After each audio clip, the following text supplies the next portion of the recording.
All right. Well, welcome to session 2 of Thousand-Year-Old Vampire, Guillaume d'Avignon. So, last session was pretty intense. I kind of expected it to be, but I gotta tell you, by the end of the night, um, my brain was just hurting. It was 3 straight hours of making up new stuff, basically writing a short story on the spot with some prompts, and it was just really I want to say emotionally draining, creatively draining, if they see the distinction. And it was hard, but I'm going to do it again. I'm going to keep doing it because it's a challenge and I like it. um so let's take stock of where we are here. So let's see here, hold tight. All right, so let's look at our character sheet. Our name, Guillaume d'Avignon. Skills. Again, I don't know if so I'm using the alternate prompts in my session here. And, oh, hey, Lappy. How's it going? Happy Tuesday. Thank you for coming.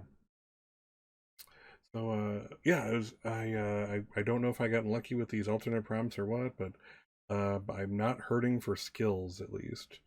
So I still have my swordsmanship, horsemanship intact. I know how to serve. These are my original three. Burrowing, which is a new one, and prey on the sleeping. Let's see. Marks. When I was made into a vampire, my maker, Lamia, uh, basically bit into my wrists, and they never healed. Or they healed, but they're always seeping just a little blood. And that's not a great thing in this day and age because people are big believers in divine miracles, etc. Stigmata are a real thing as far as anyone there is concerned. So he wears gloves or wristbands to cover that. So let's see here. Let's go to resources.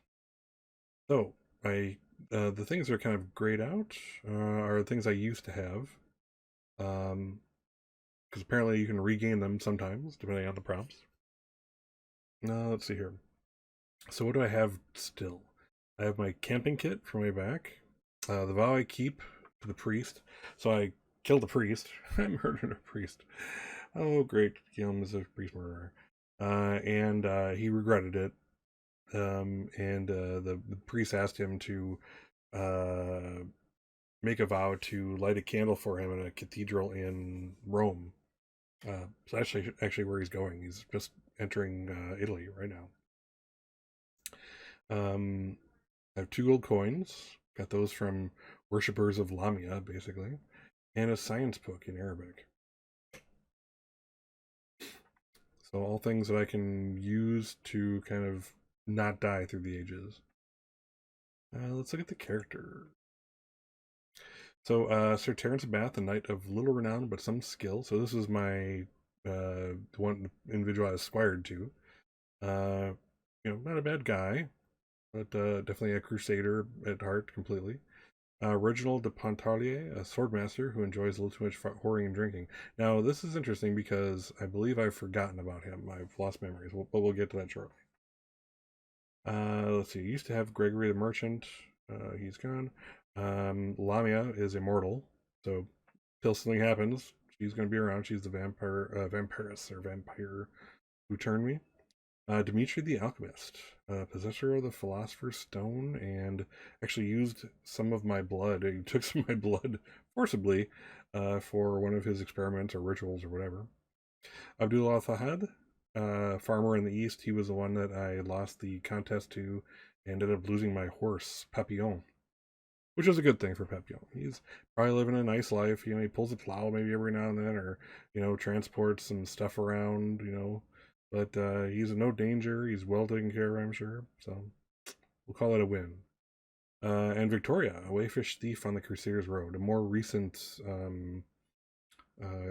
individual that Guillaume met. Oh, pardon me. Can't start out, with a yawn, right? It's gonna get harder from here. So let's see. I do have a diary, but I haven't chosen to put anything in it yet. It's basically that's the kind of the paper place where I can save some memories. So let's go to memories. First, let's go to what I've forgotten. Let's see here. So just kind of bring anyone up to speed. Uh, Lobby's actually the one here, and she's well aware of how this works. But I'll say it anyway for anyone viewing on YouTube at a later date. So memories, you can only have so many of them as a vampire. You have 5 sets of them, each containing 3 experiences maximum. When you and then basically the experiences have to be have a theme in some fashion. So if you have a new experience, which you do every single prompt, um, you either find a place for it where it kind of matches, or it doesn't match, or there's not any more room left, and you got to forget an entire memory. So you lose an entire potential 3 up to 3 experiences. So far, I've forgotten about Gregor the Merchant, and he's died. I decided it's been like 12 years since this started, so he's dead. He was an old man to start with. Um, so I forgot about the alchemist. So that's really interesting. So I will not. If I bump into him, it'll be like a first time for me. That will be very interesting. I haven't really gotten to a point where it's like, where it's been hard to deal with forgotten memories, but that's coming, I think. Um, and here was my kind of kind of training and competing type of memory, and that's gone. So actually, I've forgotten about Abdul and Papillon. Well, I suppose not Papillon necessarily. I still have like the who I am memory, but I forgot where he's gone to. For all I know, he died on the on the way home or whatever. I think at this point, Guillaume has to know that things are being forgotten. There's only so much room there. So let's look here. So here are my actual like still have memories. So memory 1. This is basically my origin, my name. Getting rid of this is going to be tough. My name and my because the tie here was origins. So origin with Lamia, stumbled upon a temple to her. So I recognize this. I keep this. Um, Number 2 was like on the road type of memories. Um, so this is one of my originals.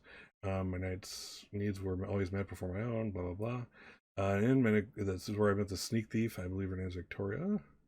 And then on a prompt on a kind of basically I got the skill of burrowing underneath the earth. It was like um my sanctuary from the sun that I found on the road.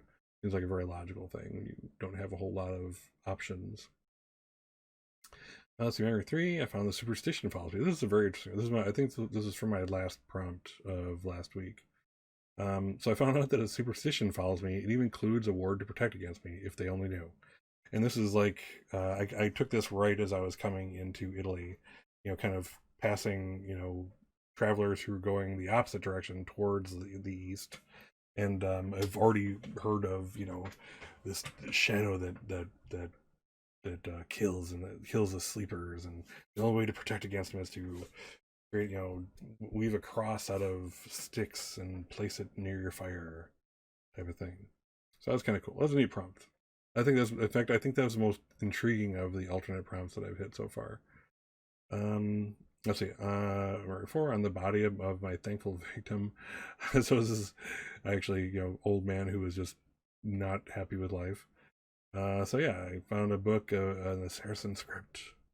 Yeah, so this is kind of him learning more about his old enemy from the Crusades. He was in battle. People, Saracens killed many of his countrymen and fellow Crusaders. This is kind of it's 12 years out or so, or at the time I think at the time it was more like 3 years out. But this is kind of like an interesting thing for a soldier to see his former enemy, no longer really for all intents and purposes an enemy, in a different light. So I think it's pretty cool. Let's see. So here is my what's going on? So sorry. So this is the theme here is like my beginning days as a vampire, including Lamia, kind of what I did along the way to survive. And this is where I got that one vow I talked about earlier. So I think that's everything. So let's see here. Yeah. All right. So that's everything. So let's start. Let's do this thing. So I kind of developed a cadence last time. I'm gonna have to develop it again. But I think it was so. Let's first just take a look at the journal. Let's see here. So I have a numbering system here. So the first number being the prompt, like how many prompts I've done. So at this point it was one. The second number is what prompt it is, and again I'm using the alternate prompts. The third number is how many times I've hit that prompt. So some prompts, well, even the prompts that don't, I've been kind of hitting them multiple times if I land on them. So if they do have multiples, you know, number one, number two, number three, this kind of reminds me of that. And then the final number is the year in Common Era. So 1099 Common Era is when the Crusaders started returning home to the West. All right, so yeah, so I made it 9 whole prompts last time in 3 hours. So I think a bunch of that was describing rules. So I don't know. I'm kind of curious as to how many prompts I'll get this time, or if I'll survive. It's completely possible I'll run out of stuff and die. Who knows? But here is basically my short story version of everything. Each prompt I've been kind of writing things out. The rule set is more concerned with like it basically it's memories that are made off of or experiences that are made off of a prompt are supposed to be short. A sentence, semicolon, basically what happened, semicolon, what it meant to you or what you did about it or how you reacted to it, and then dash a little more information. So that's the entirety of the whole thing. But what I've been doing is actually doing like a long kind of like a chronicle of my own. This is not a diary in the mechanical sense of the game. This is my own, journaling to kind of see where I've gone, and I'm kind of interesting to read it over again once I'm done. So without further ado, Loppy, let's do this. All right, so we can tell from my final prompt last time I was on prompt 16. So let's see. Let's roll the dice. See what we get. All right, no whammies, no whammies. One more thing I wanted to kind of point out. Yes, onward. The continuation of Guillaume's adventures. I'm not sure. Are they adventures? Are they one long horror story? I'm not sure yet. So one of the things I do want to point out with the alternate prompts, they aren't like the main game. The main game has its own prompts. I chose to use like an alternate prompt set in an appendix. So a couple notes on the prompts. The prompts are to be enjoyed in place of regular prompts. Not all these have multiple entries, so that's kind of when I've repeated one or two, but then if I get to one that only has one prompt, it doesn't have a secondary or tertiary one, I'll probably re-roll, go from there. There aren't any particular chronological order, so proceed with caution. So that basically means, like when I first started, one of the first prompts was, "You long ago you did this," and it's like, I don't have a long ago yet. Some of these might be odd or repetitive or nonsensical.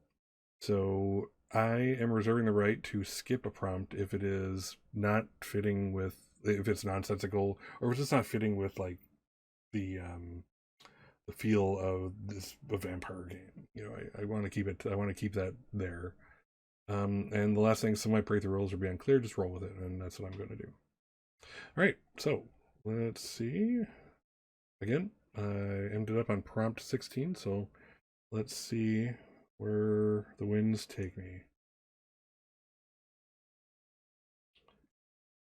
All right, -3. Oh, geez, I think I've done this one already. Back to 16.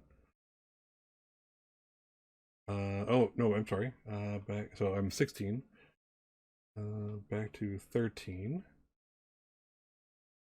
Oh, that's an interesting one. Okay. So the prompt is, how did you come to be a guest of these rich and powerful people? Check a skill. Okay, so I'm going to be losing a skill. Well, checking a skill. It's not quite losing, but it's used. I can't recheck it. Gain a related skill. Okay, so I've turned that around. And create two thoughtlessly wealthy mortal characters. Oh, interesting. Okay. All right. Well, here's where things get interesting. So the question is, in what order do I want to do this? I'm gonna say, let's see here. So okay, so we have to check a skill, gain a skill, create two characters, and then we gotta create an experience. So let's see here. I'm gonna say, let's see. No, I know how to serve. So I think when I originally met these people who haven't created yet, I was very I won't say necessarily subservient, but I showed them that I kind of knew my place, even though I was obviously when I walk I have to think at night, especially the only time I walk. Um, there's this air of power about him. He is dangerous and he knows it, and it's just a matter of fact. So the fact that he showed any deference to these people, I think, would be the dealio here. So let's move this to the GM layer, which highlights it or grays it out. So I know how to serve. Cool. So now I have to create a new skill. Let's see. So let's see. So entertain the rich. How about that? The right number, the right stories or whatever. Let's see here. Rich. Cool.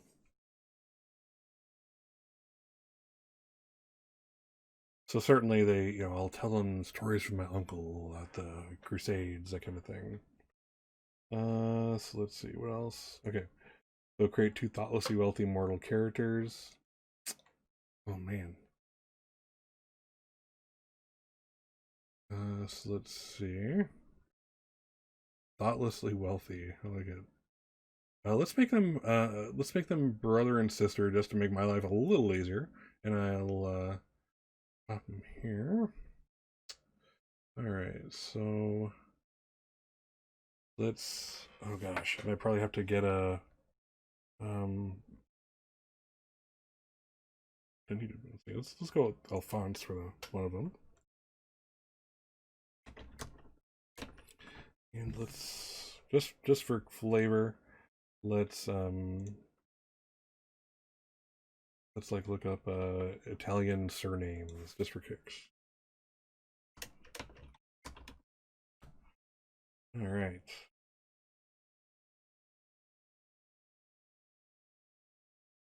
All right.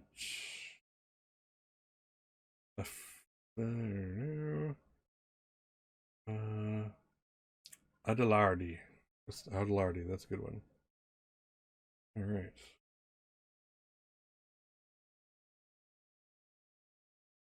Adelardi. Alphonse Adelardi and Daphne Adelardi. Right. All right. Cool. All right. So I've created my two thoughtlessly rich characters. Now let's kind of figure out what's going on with them. So I think the way I did last time was I wrote my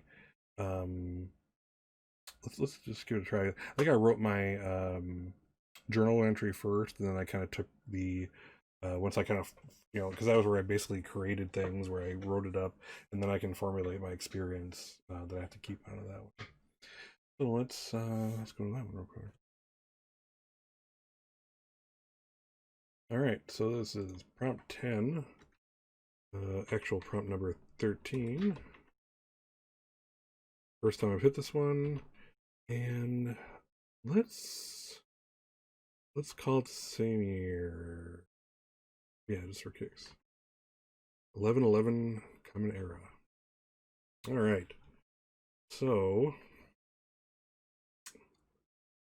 let's see. And what was that? I just want to make sure I get the spirit of this prompt. So how'd you come to be a guest of these rich and powerful people? So all right, then I can do. Okay. H whilst journeying southward toward Rome, I came upon a stranded carriage.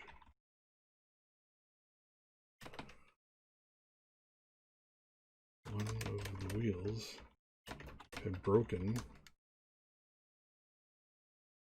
and the elderly, what do they call it? The driver? Let's call it a driver. Was unable to fix it because he was too weak to lift the carriage. Properly place wheel.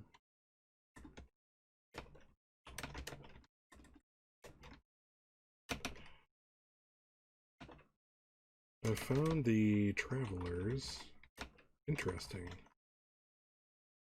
Interesting. They were a pair of hopelessly rich siblings who were on their way home from a grand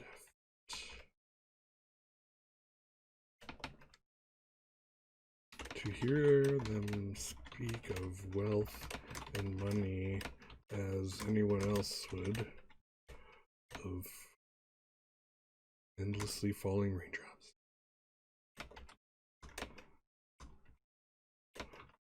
Was a unique experience for me.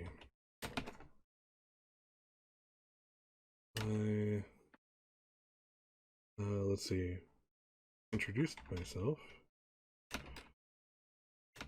and promptly lifted, thank you autocomplete or autocorrect, lifted the carriage so that the driver could place the wheel. This is my service. I know how to serve. Yeah, I never put that as like a subjugation type of thing. It was more like a, how do I help the people who are the better than me, that kind of thing. So let's see here. The carriage, the driver can place the wheel. The driver was surprised at my strength, but fixed the wheel nonetheless, while Alphonse and Daphne remained oblivious to my display. So self-absorbed were they. I promptly took them up on their invitation to stay at their abode. I'm not sure what I want to call it, like a chateau or something like that, but this is not France. Their rich abode for the night. I accepted, entertained them into the night with stories of the Crusades from my uncle. When day was breaking, I hid in their root cellar until sundown and enjoyed a full week of their company. They never knew that they were living with a monster for even a short time, though their driver and valet certainly had their suspicions. Time to move on. Alright. Alright, cool. I like that. So let's go back and let's create the actual memory and see if it actually fits anywhere. Let's see here.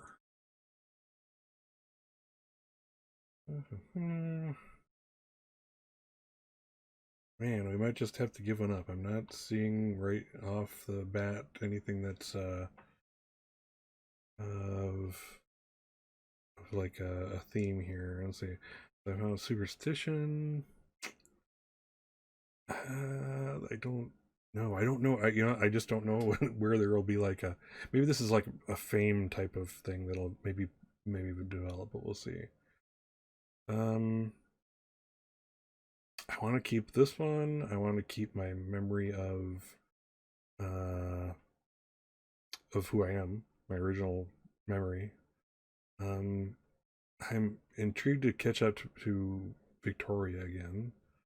I want to keep this one, so I think I'm going to get rid of this one here. Um, let's like I pretty much got what I needed from the book, so I'm not too concerned about this memory. Okay, and let's put it in forgotten memories right away. Let's see. All right.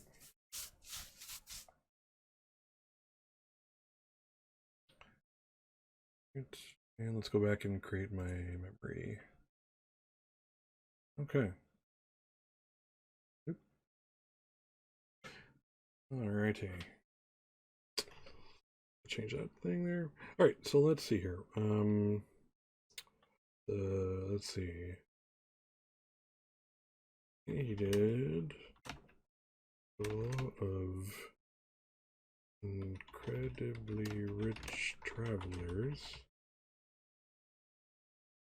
in fixing their carriage. They amused me for a week before suspicions arose.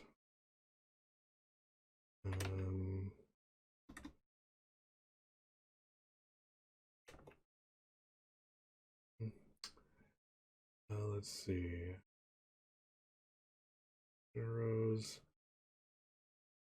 I hope to see them again. Cool. That's, I think, was 100. Ooh, not 100. That looks better. Ooh, jeez. Alright, that's one prompt. Hence why my journey is so slow, but that's alright. Alright, so I think I've done it all. I've created the two characters, I've checked a skill, and I've gained a skill. So cool. So neat, that was one whole prompt. And I love the story that this creates. So the alternate prompts are treating me okay so far. I haven't really seen anything nonsensical, though I have peeked, and and they're actually kind of close by, I think. So, all right, let's see how we do here. Let's do our next prompt. Alrighty, 4. All right, so let's see here.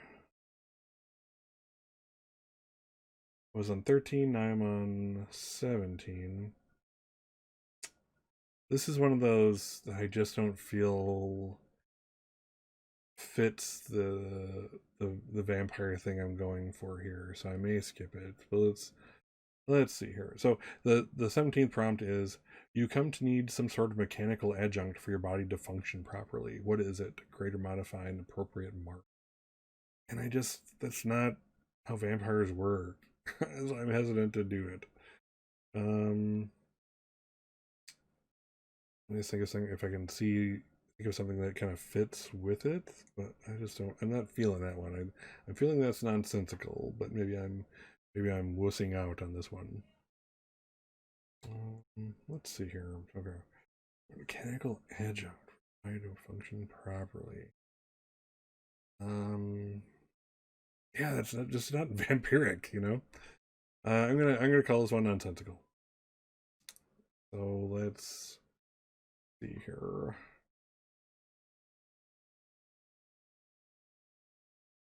All right, so let's roll again. Let's roll again. Yeah, I'm gonna go for it. Let's just roll again. All right, so again we're on. Where are we on?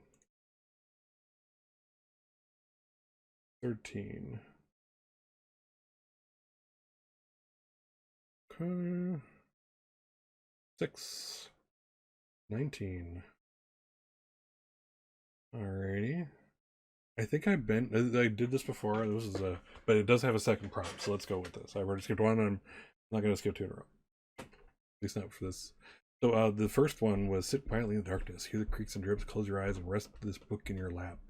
Wait for the sun. This is where I created that book memory with the about the science book.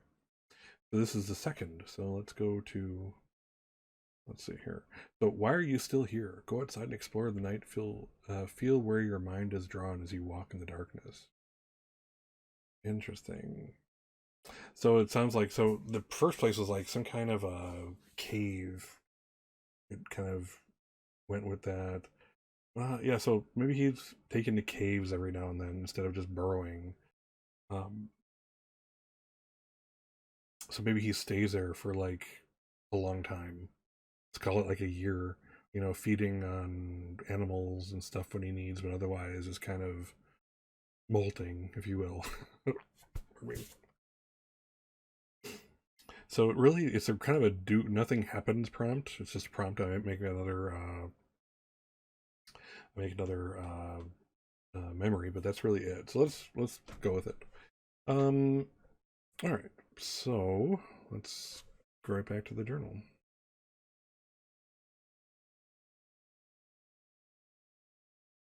Okay.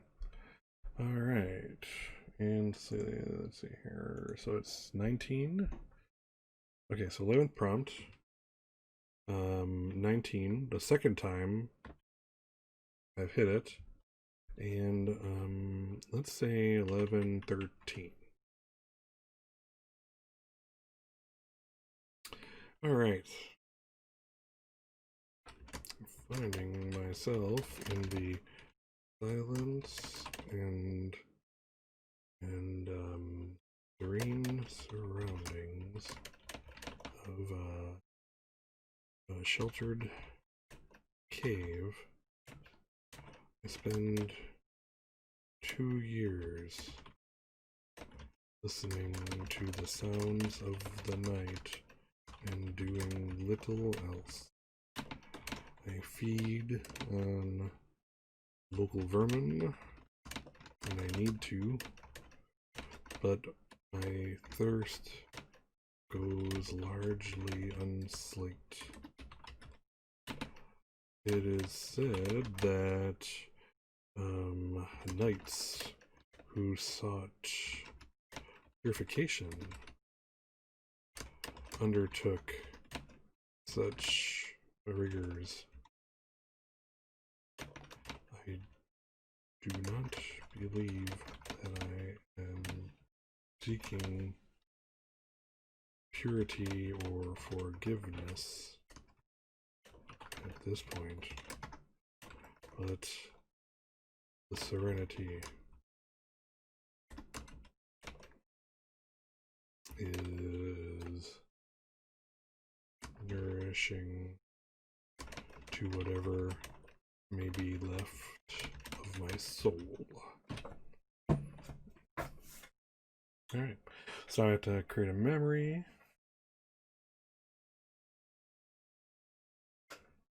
And we're in the right place. Let's see here. 1, 2, 3. Interesting. So I just forget about the superstition. I guess I don't think anything else fits. But we'll see. Let's see here. So yeah, again, I kind of there's gonna come this time when I have to give up my original memory and the memory of how it was made, but maybe today is not that day. Conversely, yeah, maybe I forget about Victoria. Um, and like how I became a burrower, if you will. But this is maybe acceptable. I do want to. I do want to remember this superstition because I think that could come into play if that grows or something. It could be an interesting memory to keep. And again, that's kind of like a fame thing. Um, let's give it 3. This is a tough one, but I'm doing it. Right. And let's put that in the forgotten memories. So I think part of the strategy, if there is any of this game, is figuring out when's a good time to let go of memories.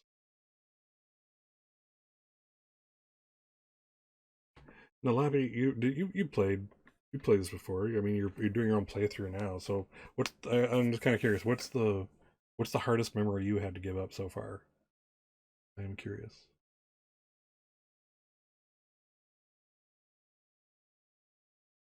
Okay. So in the meantime, make that new memory. There we go. I played for several years in the sanctuary of a sheltered cave. The serenity of the surroundings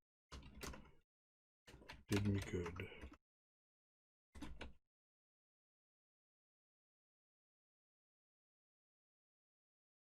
Excellent. Ooh, Lappy. Last memory I had to give out was probably of my marriage and subsequently forgetting about my husband. Oh, wow. That's that is intense. And that had to be a hard decision too. Interesting.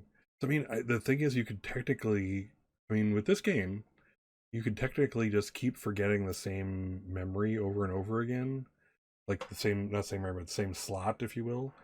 Get a memory, forget a memory, get a memory, forget a memory. But then you're going for years without recollection of what the heck you did. That's another interesting consideration. Again, I'm not sure if there's a strategy per se behind this game, but I'm curious to hear what everyone else's is.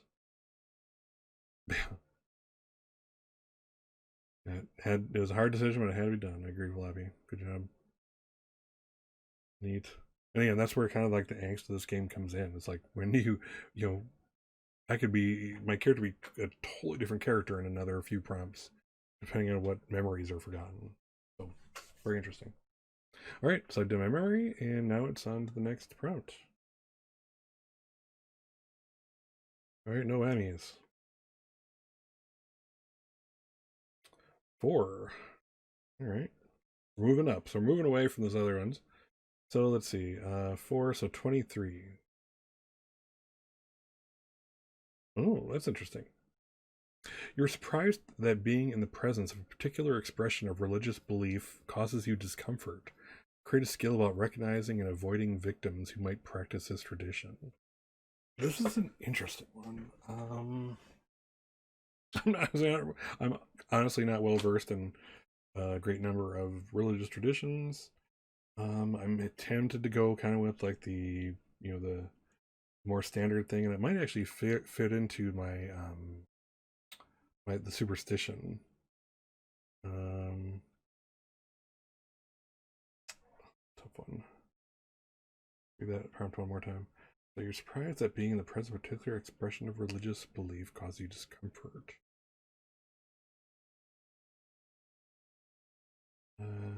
Let's see. Let's say I don't want to go with the cross. Period. I mean, just the cross is kind of boring. Let's say it seems to be a practice. So let's go with the rosary. To actually not just not holding a cross doesn't do anything to him at this point at least. Even though like his supposed ward against him is a cross woven of twigs. But that's just something that somebody made up. Um, But maybe this feeds into it in some fashion. But yeah, so do actually not just the cross or the rosary themselves, but actually saying the rosary, going, prayer after prayer, or act of forgiveness after forgiveness as they're going through the beads. Let's go with that. I like that. Something.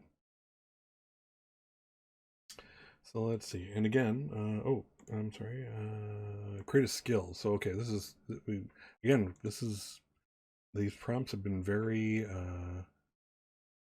very giving. I've only lost or had to check one skill so far. You know what? Oh, I forgot. This is a check. It's not a disappear. So let's do that.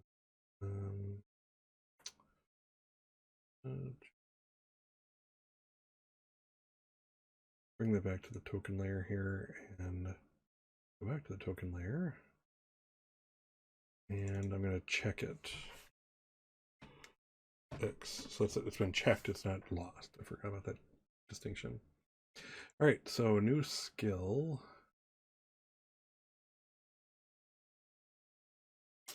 Wow, it's like I don't know how to get much simpler. I don't know the rosary.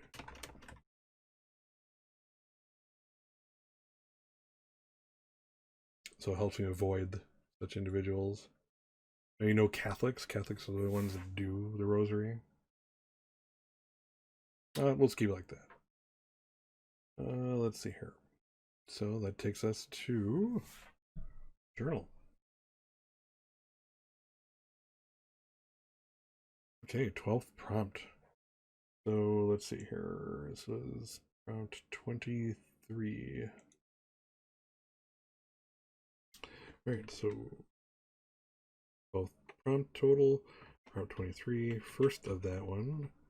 And let's go for, so we're getting, yeah, so I'm gonna say we're maybe in Rome. I think this is maybe this. This actually fits well. So this will be when I fulfill my vow. So I'm actually in a cathedral, lighting that candle, and all the while there's this person saying the rosary right near me in a pew. That goes together perfectly. Okay, so and having like watched at least several of other people do 1,000-Year-Old Vampire, and just reading about people's reviews and stuff, it's very much I planned for this and it never happened because the game threw this in my way. But I think this is one of those fortunate situations where my goal, making it to a cathedral in Rome, actually meshes with the prompts. The prompts want me to do this. I have no choice. I've got to do it. So let's see. All right. So let's see. Finally making it to Rome. I find my way into the most majestic of cathedrals. And I want to also note that I normally don't talk this much on any given day, so my like last week my throat was so raw. It's gonna be like that this week too, but that's all right. I don't talk so much. I'm not a talker. Not like this. Not when I'm a one-man show or a vampire show. All right, I find my way into the most majestic cathedrals, intent on keeping and fulfilling my vow to the priest those years ago. As my fingers touched the candle and lifted it to the nearby flame, I felt no fear or discomfort, as one of my ilk would think to feel. Instead, I felt the weight of the vow slip away. It wasn't until I felt, here we go, felt the hubris of my thoughts and I felt the gnawing, the irritation, the intense discomfort, and shortly after realized that the thrumming of my pain came each time a nearby parishioner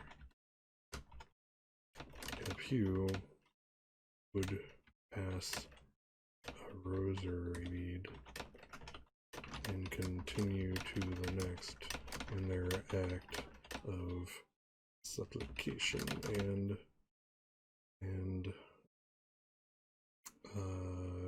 absolution.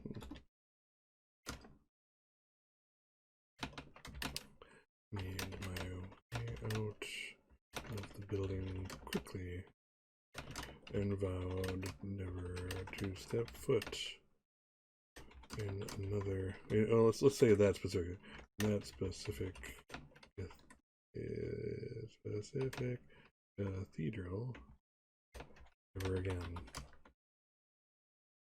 Neat. Cool. So let's go back to my character sheet, and I'm going to again, giving away resources is not a good thing. Resources is one of the two traits that keep you alive. But I feel I've done this, and it's important that I kind of move on from it. So let's move it to the GM layer. All right, so I have only 3 resources left, but a bunch of skills.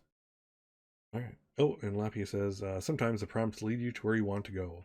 I've been hoping to get into the tea smuggling business, and the prompts worked in my favor. Nice. I suppose. Oh, yeah. It makes some sense.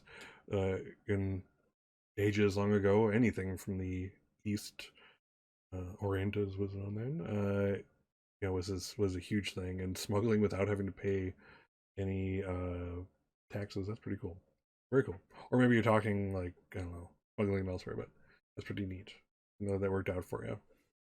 It's like in most role playing games I play, you really do have a good chance of making your goal, your what you're aiming for, if you just work at it. You aim towards it. Your odds are decent. If you don't die, you're gonna hit it. But yeah, so this is kind of neat that doesn't always happen in this game. All right, so let's see. So already did I? Oh, I have to make my memory of this, and that actually fits very nicely under my superstition memory. All right.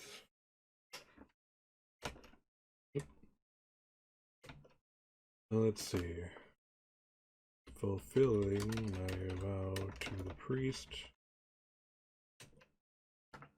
I inadvertently found that the act of the rosary causes me pain. Let's see. Did my own thoughts of hubris bring this about? Cool. Yeah, fits in well. Fits in with the memory. So, very cool. All right. We're just cruising along here on the prompts. Whew. Jackrabbits. All right. Whew. Let's see. So let's take a quick look. How many prompts is that? 12 prompts. Already a third of the way through, as I was before. And roughly I'm getting close to an hour in. Maybe 9 is my thing. We'll see. All right, cool. All right, let's make another roll. Let's go ahead, move ahead.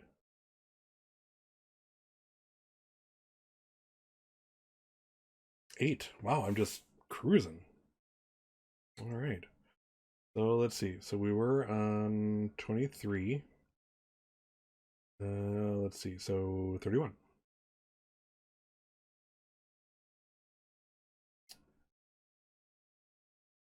Interesting. This This prompt seems very nonsensical. However,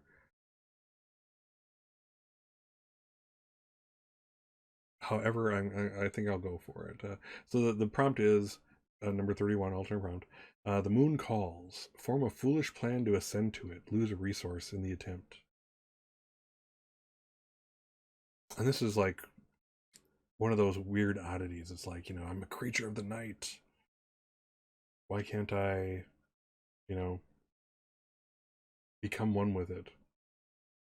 Interesting. So let's see if there's a resource that fits this.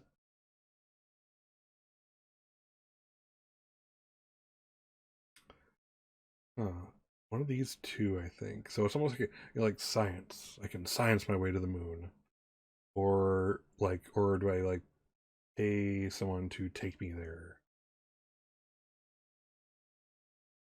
Wow, that is so interesting. I'm gonna go with, you know what?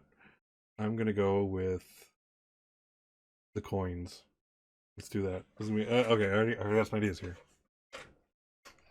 All right, so I'm gonna lose the coins. That leaves me with 2 whole resources. So that's getting a little iffy here, but that's all right. Memories. Let's do the thing here. Alrighty, so this is round 31. 31. First time hitting it, and let's call it. Oh wow. Do we want to jump? I mean, I don't see any. I think this was like a big thing.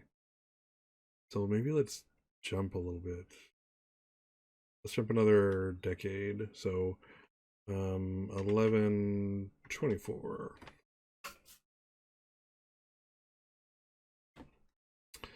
All right. And where is he traveling? That's an important part of this equation here. Let's see.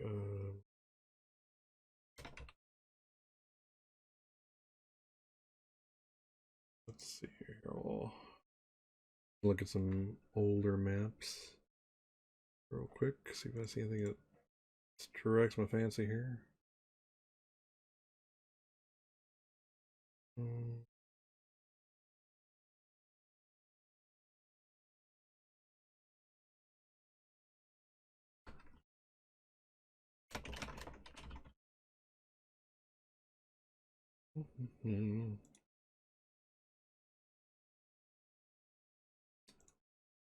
Okay, come on. All right.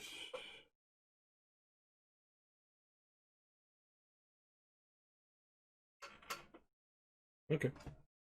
Let's say. All right. So let's say he's now made his way out of Italy and into France again. At Marseille, which is a harbor.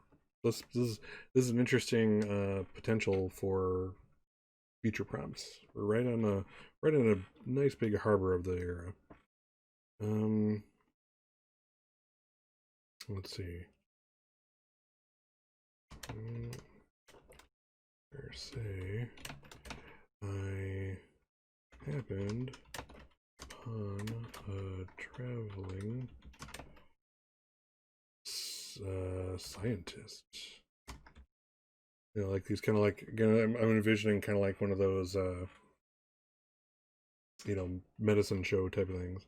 Traveling scientist going about in a large what is it called? It's not a carriage, it's like a wagon, a large covered wagon with a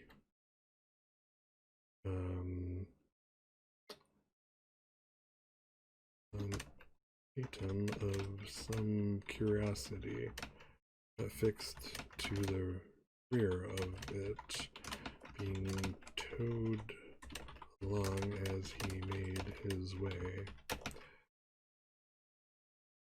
several interested local nobles. We're paying him to launch them toward the heaven and to the moon itself. I can see kind of like, not kind of like a cult, but like a, oh, I'm rich and I can go anywhere I want. You know, I can pay this guy to take me to the moon. I can see something like that actually happening in history. Let's see here. I had long since forged relationship with Lady Loon. Ooh. And was intrigued. His explanation of the science behind the launch themed sound. Again, sound from his point of view. He does have a science book, so maybe this guy he's a con man who knows enough to, you know, there's enough truth in the lies, you know. I yearned for something new, so I paid him my 2 gold coins, obtained long ago now from the shrine to Lamia, which may either still stand or be a forgotten thing. No. I wanted to touch the silver of the moon. And the launch came. Let's see here. Let's see. We were catapulted. I was gonna do something with like a big explosion, or I'm not sure though at this point. Even, you know, black powder has come about, and I don't care to look it up. I don't think so. I think this was far earlier, unless you were in, you know, China, where they're actually, you know, using it to make, you know, toys. You know, it's this incredibly advanced science thing that they're just using as toys, and other things, of course. Let's see. We're catapulted over a cliff. As we plummeted downwards, I realized my mistake.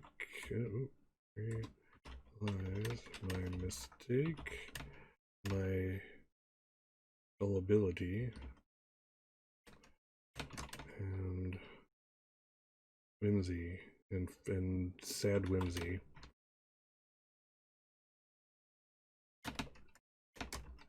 The nobles died in the crash, whilst I leapt from the doomed vehicle, soon enough to land safely on the earth.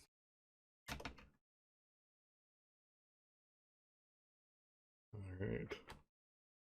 I then made my way back upwards,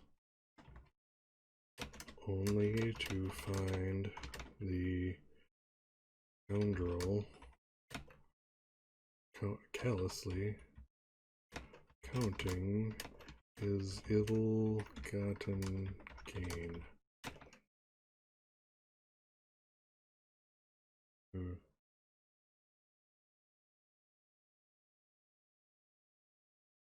Okay, let's use the thing.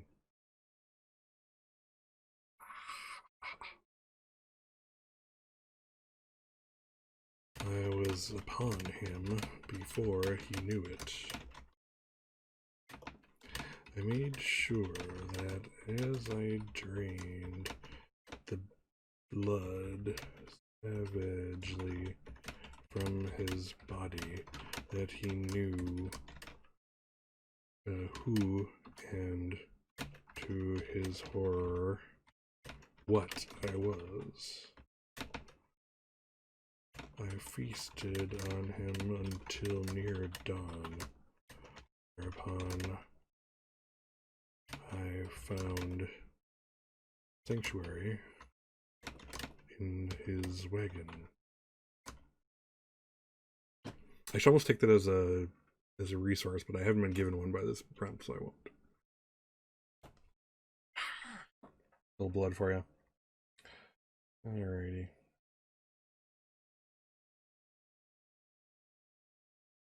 Okay, so let's go back and make this experience.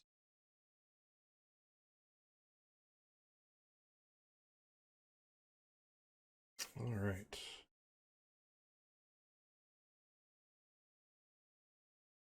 Let's see. Rich travelers.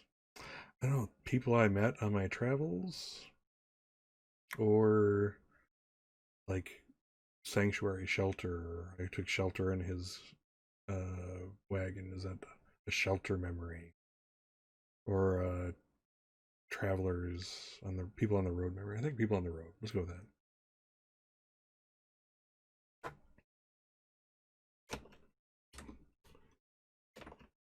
All right.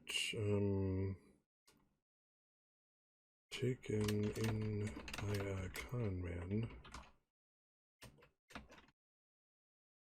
who literally offered me the moon.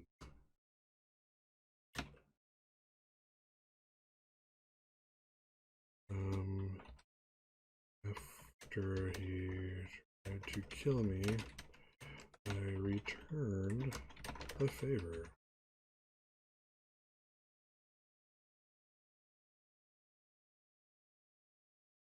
Excellent. All right. I think we're on to the next. Let's roll. -2. All right, so let's see. So we're at 31. Oh, interesting. Interesting. Okay. Another kind of nothing. Something happens, but nothing happens type of prompt. So 29. You creep through the waste areas, howling at the edge of the firelight. Mortal eyes shine in fear. Snatch up those who wander in the darkness. Check a skill. Gain a skill. Ooh. I suppose this, again, it's kind of like a zero sum type of equation. Nothing changes. However, I think this is an opportunity for me to kind of change things around. Oh, that's not what I was looking for.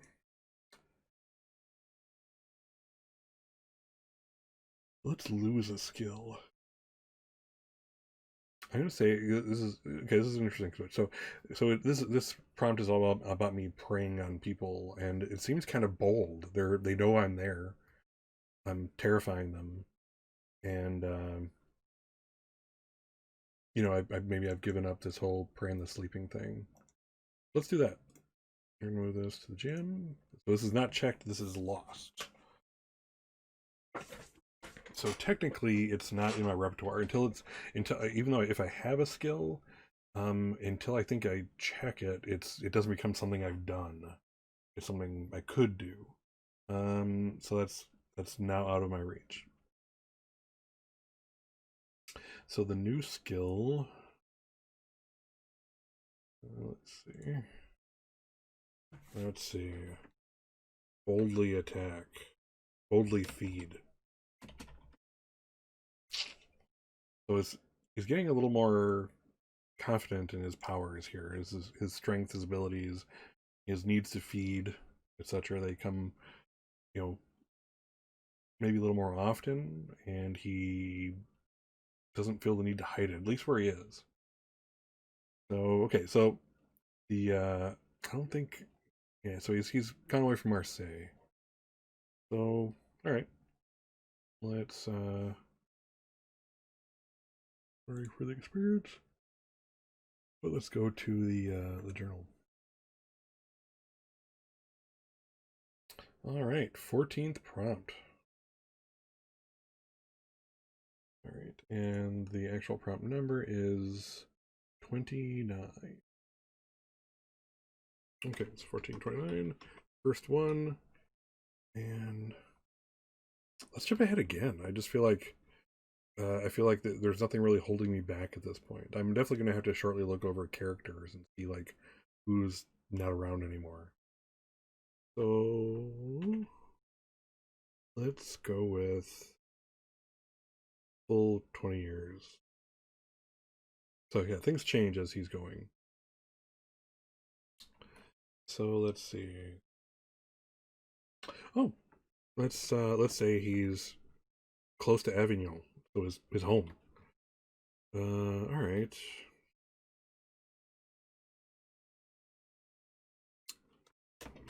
Okay, so my travels. Find myself close to my home, to Avignon.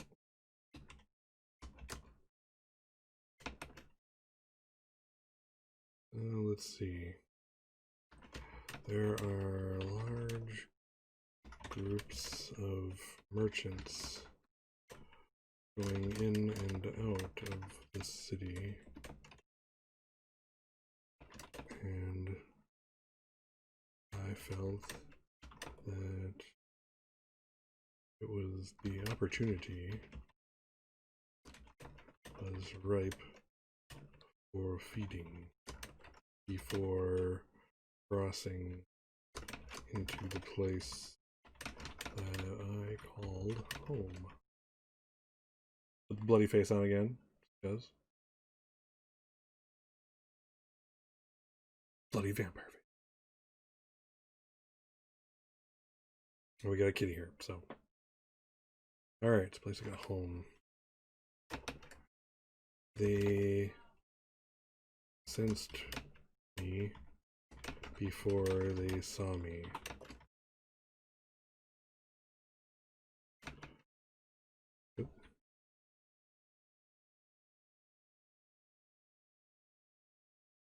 They built large bonfires and circled their wagons and carriages around them in hopes that the purifying flames would protect them. They were wrong.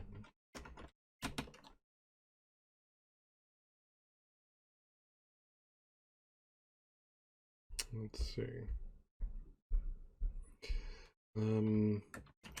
At first, I took one or two from the periphery.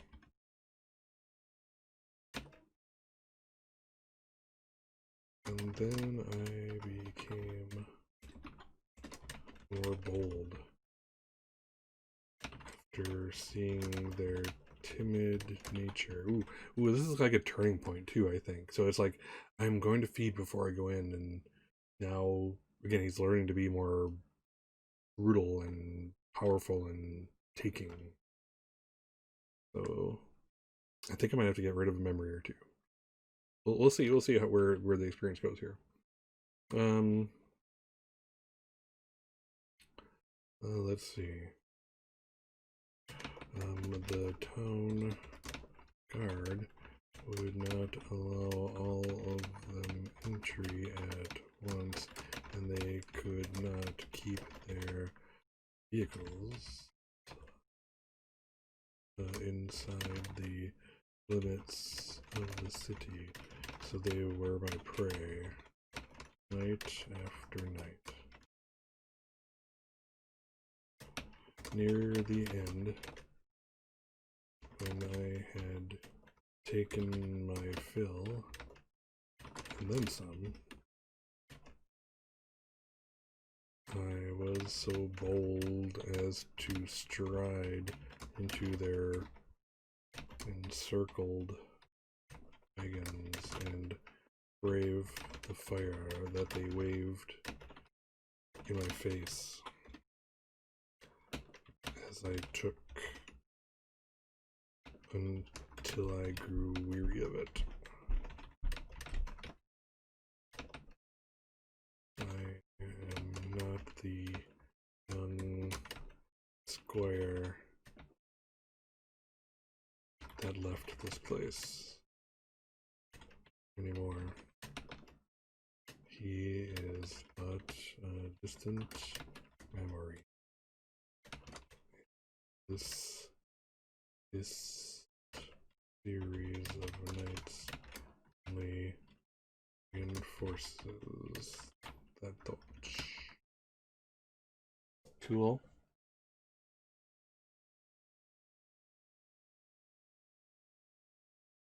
Alright, so let's go back to the thing here. Let's make the memory. Alright, so let's see. I think, does this, it's not quite identity or what I am or the power. Things on the road, maybe. Interesting that I still have room in this original memory. I never really did. You know what? Maybe this is. Is it a turning point? Is it worth like being like, no, I'm gonna save this. Maybe there's a Lamia thing in the future. So let's say that. Let's do the things on the road. The road that brought me back to home. Do that.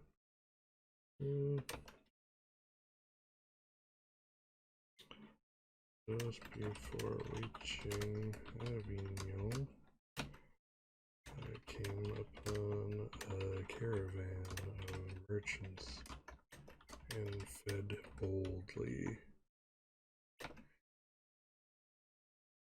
I feel now the power of which I have.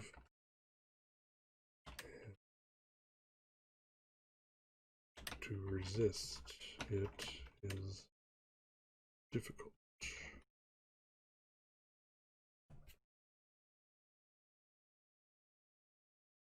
Okay. Alrighty. Oh, we're moving through prompts here. Let's see here. Already prompt 14. Alright. Alright, let's make a roll. Continue on. I can feel my voice starting to give way, but I can do this. Oh, 9. Wow, we're getting big numbers here. I'm glad that the alternate prompts go up to like 250 instead of like 70 to 80 like the normal prompts do. Alright, so 9. Let's see here. So I was on... Yeah. Alright, so 29 plus 9, 38. Alright. Oh, that's interesting. A supernatural enemy moves against you. One close mortal character is converted to an immortal, quasi-sentient hunting thing set to tracking you. Strike out any other living mortals on your list. Ooh. Oh, wow. Oh, wow. Somebody is destroying shit here. Okay, one close mortal character is converted into an immortal. Quasi-sentient hunting thing set to tracking. Ooh.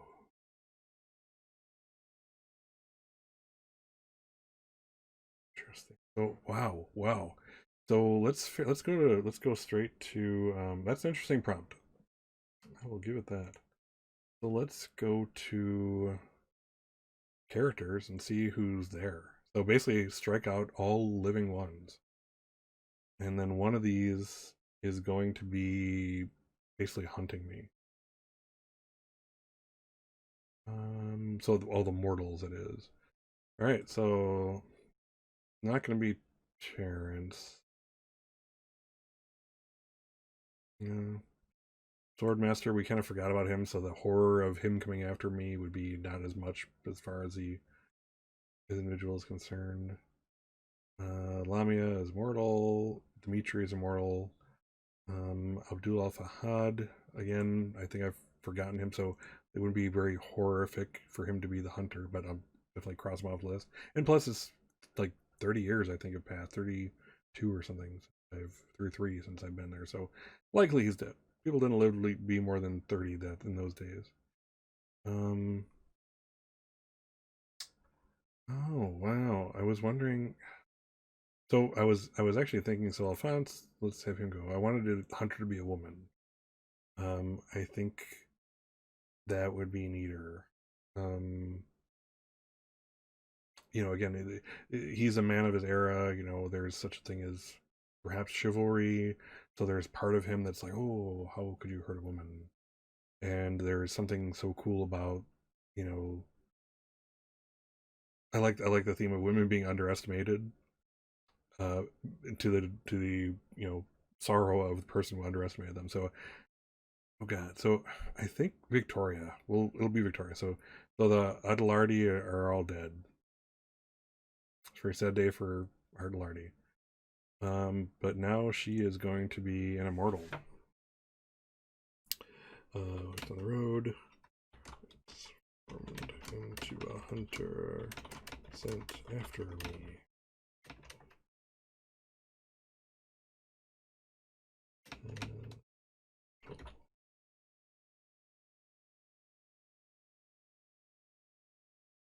Cool. All right. So wow. I think was it that and it has to be an immortal who sent this after. So I'm going to say Lamia, because Dimitri, we don't have this relationship where, I mean, other than like he's so freaking bored that maybe I don't know. He's immortal for God knows how long he's lived. So is he just so bored that messing with me would be this interesting time for him? Murdering all these people, transforming Victoria into a hunter of sorts. Or does it make more sense for Lamia to like toy with her creation? Oh, you finished the vow you made me, but ha ha ha, your horrors for me were not over.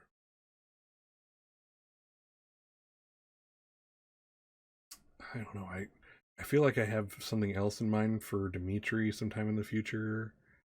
Therefore, it has to be Lamia. All right. Okay.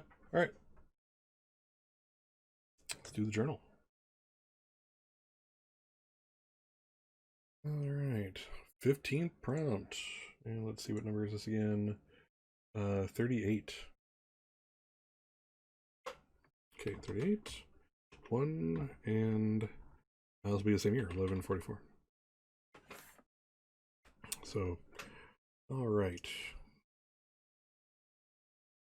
Finding my way into the city,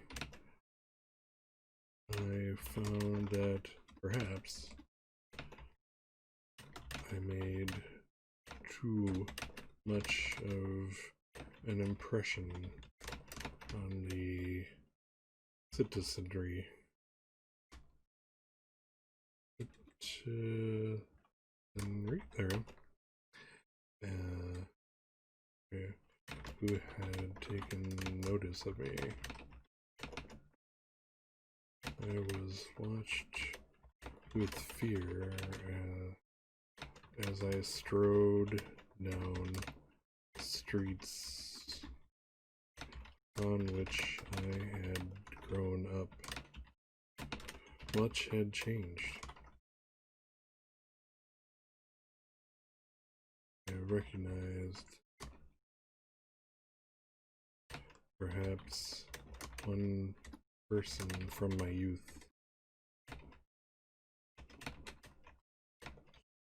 Youth still there and alive. It was as I approached what had been my home that I saw the blood upon the door.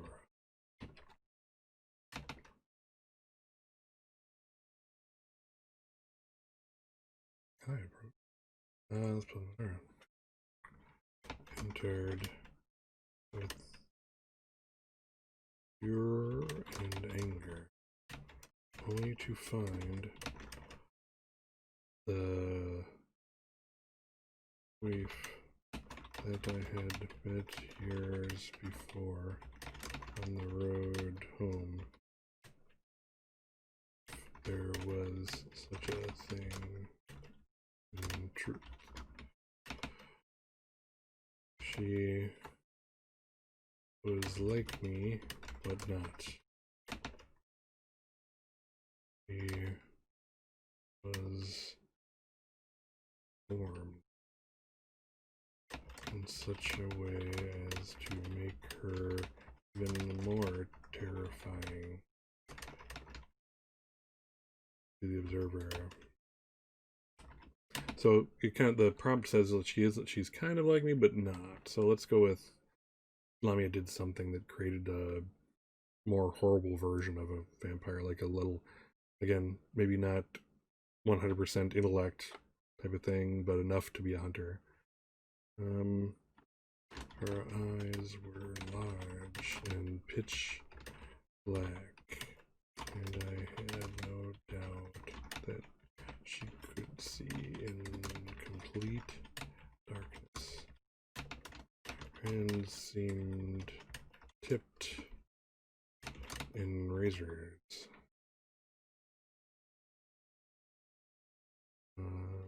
As long as her own fingers. Both those claws and her mouth and her face were coated in the blood of countless victims. Her clothing was matted, one large matted husk of what she had once worn.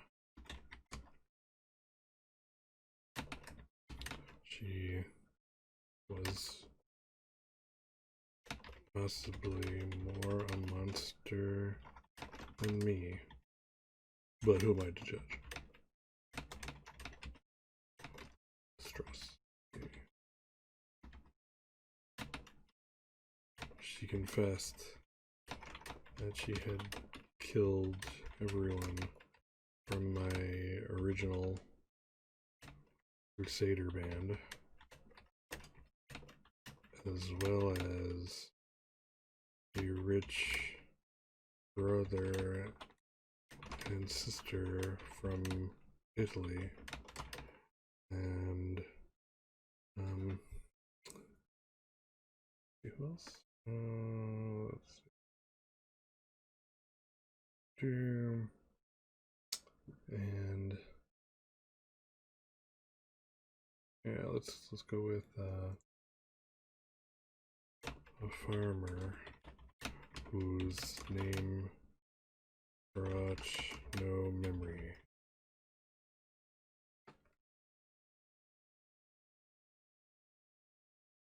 There you go. She leapt at me. What? Leap. And I fought her off, but only barely.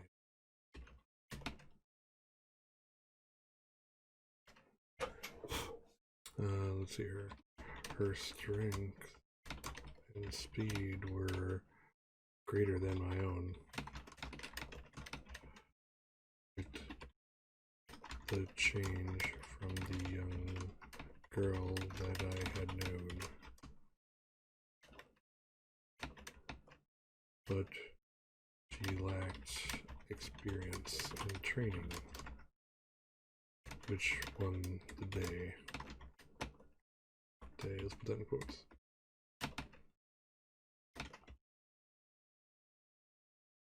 Let's see. Brought her to a standstill,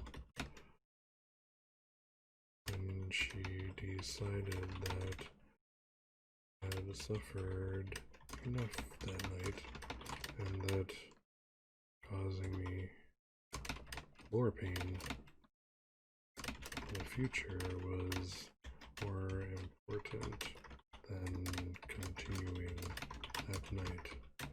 There would be many nights to come after all.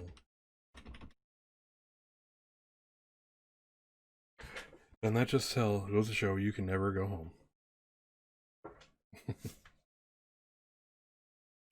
Oh wow. We're almost at the halfway point of the adventure for tonight. I should take a break, but I'm not gonna. Let's do this. Alright, so we do still have to make the map, make the experience. So let's do that.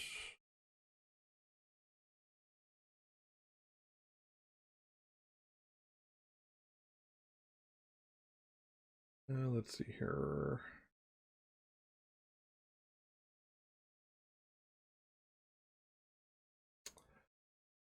Yeah, I think this actually fits kind of here.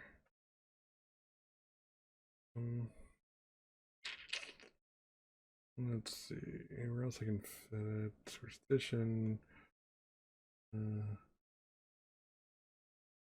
Oh.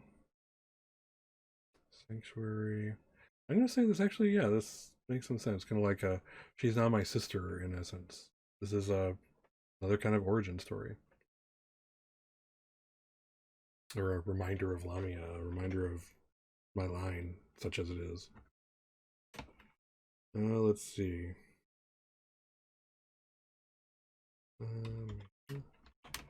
Transformed Victoria to a hunting monster who killed all that I knew. I bested her, but know that this is not the last time that we should cross paths.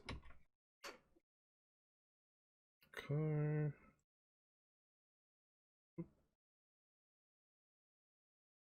Okay.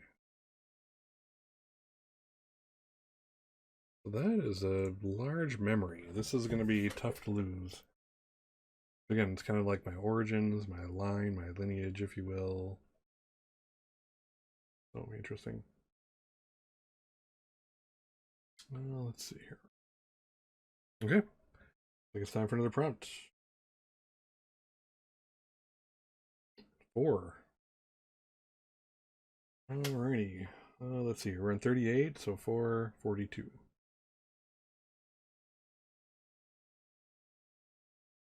Let's see.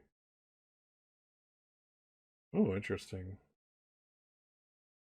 You discover an immortal and are immediately smitten. Create an immortal character. Interesting. All right.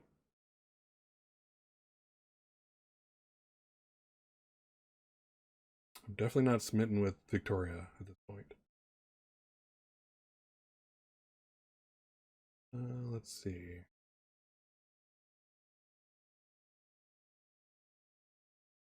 I think I'll go back to Marseille. This seems like a good, like a meeting someone just coming off the boat, so to speak.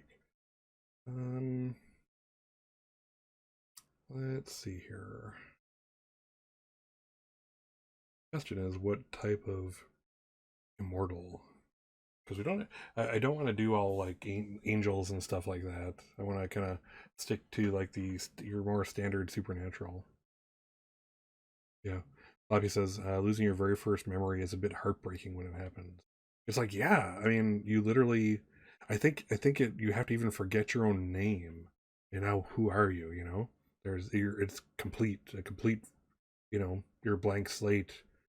You know, at that point, you know, not a blank slate, but like, yeah, again, you don't know where you've come from. You don't have a beginning that you remember. You know, that's something else. Well, let's see. So let's do keep it simple, do another vampire. I'm going to make this. Let's see here.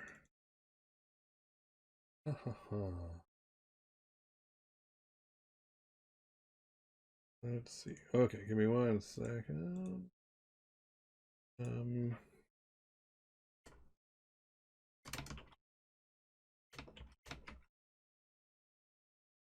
All right.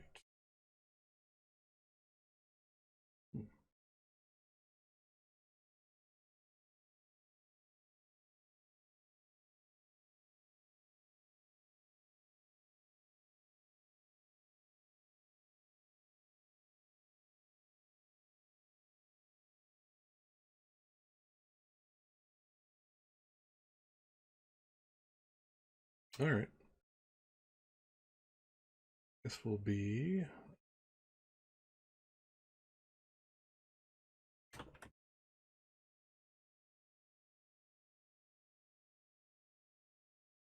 Let's see. So.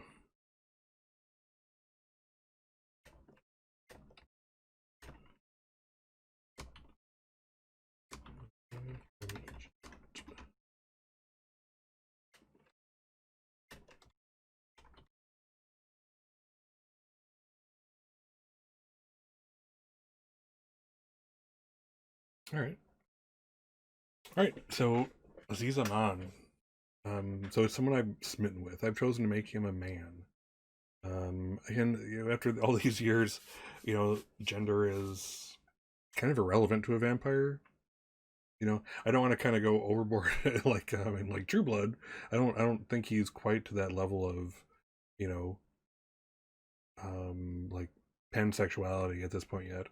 Um, but there's smitten doesn't necessarily even mean it means I think romantic, but we'll see.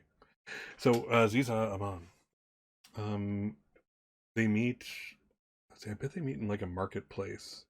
Aziza has just gotten literally off a boat, straight from like Cairo, gone back to his own homeland, and then deciding to venture forth again. Um, and probably there's some dead bodies on that ship that brought him here. So maybe that's or you know what? That's where I meet him. I hear kind of like rumors of this ship of dead people. Go to investigate and run into him, and he impresses me, and I become smitten. So let's go over to the journal. All right. 16th prompt. Let's see here. 42. 42. Meaning of life is love, apparently. Which may or may not be true. Let's see. Let's see. So this is 42. First prompt.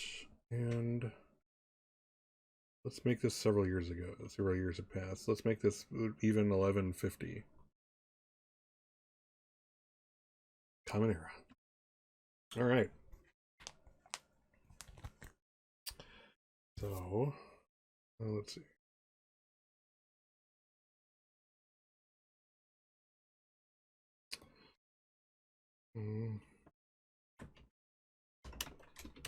Seeking perhaps passage on a ship to somewhere new. I find myself back in Marseille amongst the unwashed sailors and the scoundrels and whores that prey on them in the port city.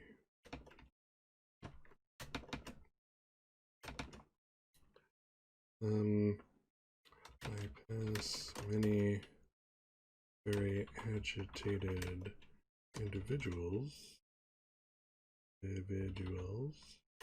who talk of a near ghost ship that has arrived from Cairo. Only a handful passengers and few crew survived the journey. It is said that the missing people, I never said individuals, missing people went walking outside of their quarters at night and had fallen overboard, perhaps due to some strange disease or curse, as sailors are wont to believe in. I recognize this as something else entirely. Investigating the ship and asking around, I found myself confronted on the way back to my lodgings by another creature of the night. He was tall, lean, and sinewy, which I could tell even beneath his clothing, which was of recognizably Egyptian garb.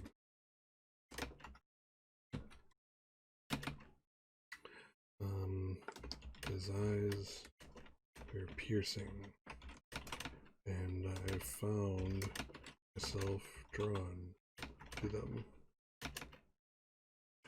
We introduced ourselves. This introduced ourselves, and this is how I met the acquaintance of, name right again, Aziza Aman.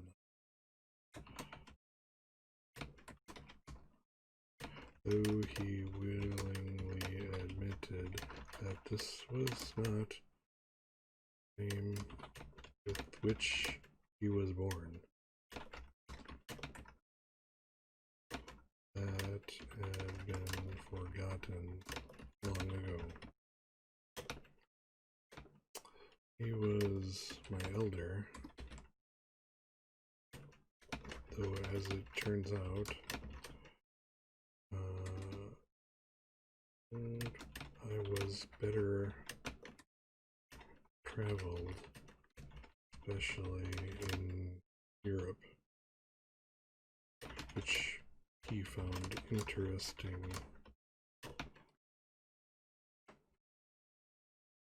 I immediately found him attractive on many levels.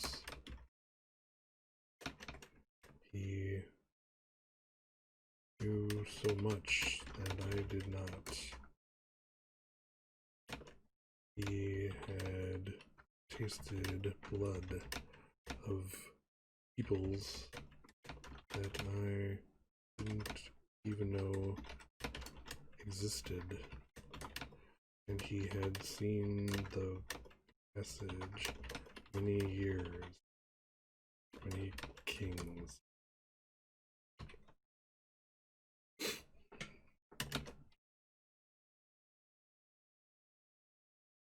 Let's see here.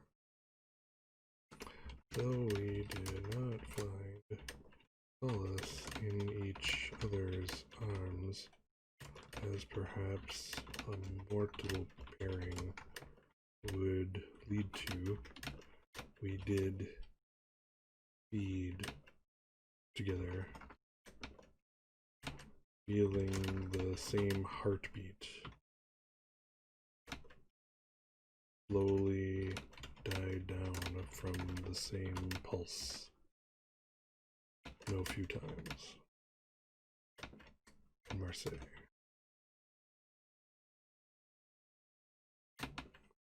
But as things happen, our ways. Well, I'm gonna leave that open. Let's leave a parting open. Maybe they're traveling companions. Maybe you just got a companion.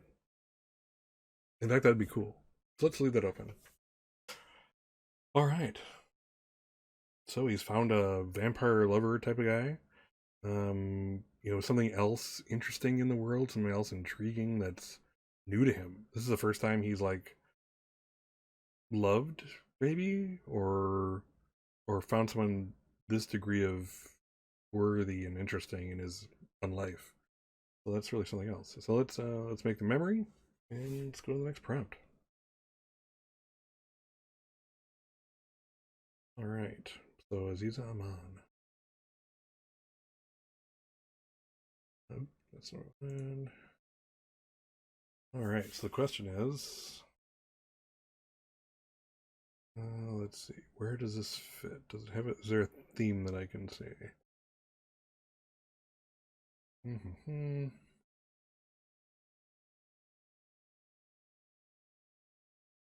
Maybe this memory is going. I mean, these rich people are long dead now. This guy I killed, and this caravan. Well, as this was a learning experience, I already got kind of the skill that I needed from it. But then again, is this? Can I call Aziz like a place of solace? You know, like is he like this cave? Is a theme here places of solace? I'm gonna get rid of this one. I feel like he may be a traveling companion. So I want to make more memories with him, and that's gonna be the thing. So yeah, well, it looks like we're losing this memory. Again, I fear that I'm doing this too logically, but this is a game. So, let's see. I don't see a real need to like lose. There might become a time when like I specifically want to forget who I am, and maybe that's when I let go of the big ones. But we'll see. All right. For now, though, this memory is just a memory. Right.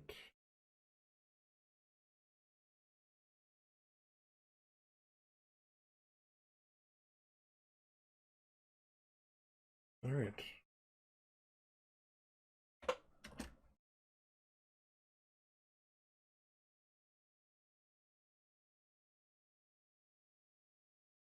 right. So let's go make the memory.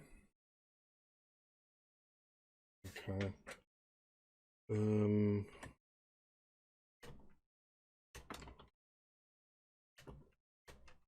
Where's the I met these on.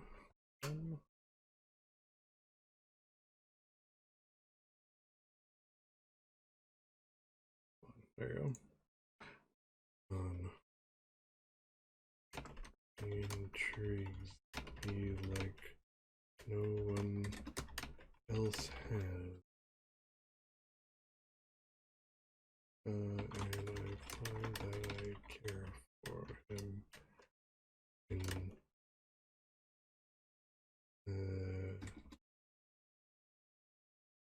on some level. This is new. Interesting. Cool. All right, so let's see. So let's kind of take a look at where we've been here. So we've already gone. Let's see here. I had 9 prompts from last session, and we just finished 16. So we've done 7 prompts so far. We're a bit farther than halfway through, a little farther. So this is pretty cool. We've come from since last session. We were at like the border of Italy. We made our way down to Rome. We found ourselves in Marseille and then Avignon. And then we find ourselves back in Marseille and meeting Aziz. So our new like vampire lover, travel companion, whatever. And that remains to be seen what that all becomes. Let's see what the prompts take us. So we've already come quite far, and we're going. I mean, we're taking on more prompts than last time. I think last time I did do more talk of the rules, kind of going over things, so new folks to the game could get a handle on what's going on. Um, but not so much. We just did a recap at the beginning of this episode, and that's good. So let's see here. So let's go make another prompt.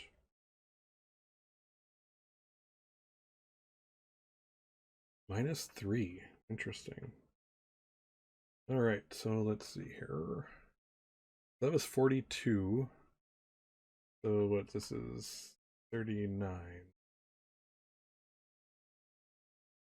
All right, this is a weird one.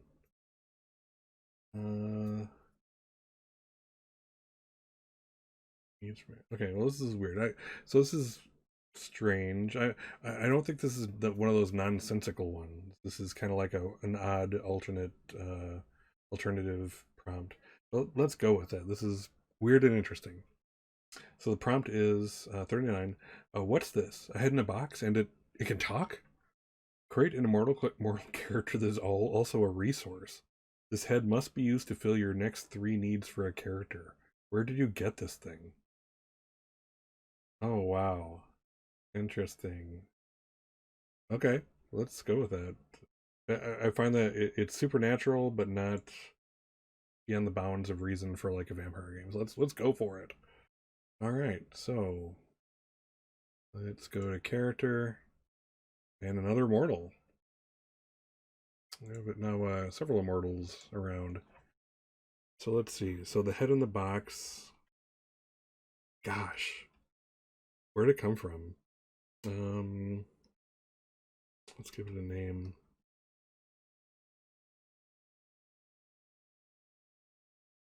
Hmm.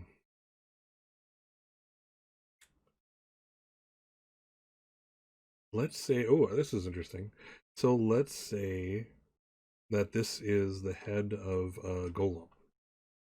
So this would be something that I guess it's a Jewish mythology type of thing where you create the clay creature, clay man, and put the I think it's a shem either on the forehead or in the mouth of the thing, giving it life. So it would still be alive even if it didn't have a body for some reason.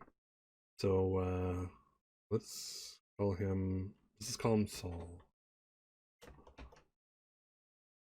Uh, Head in a box. Immortal.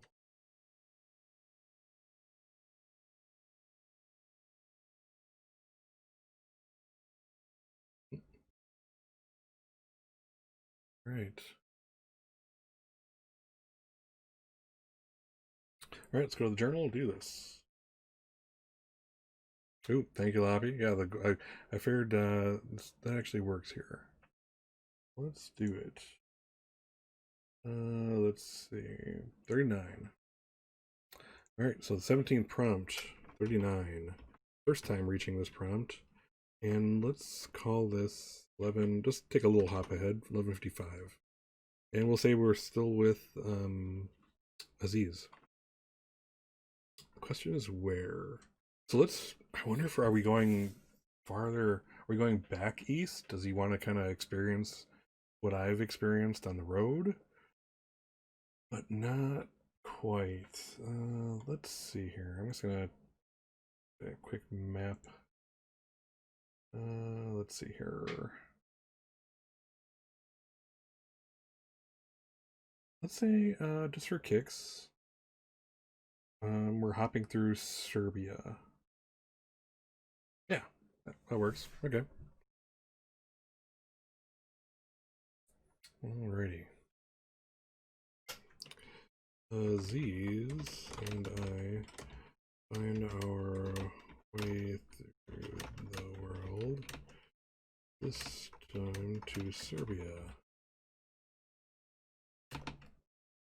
we come upon several travelers in an inn, at an inn.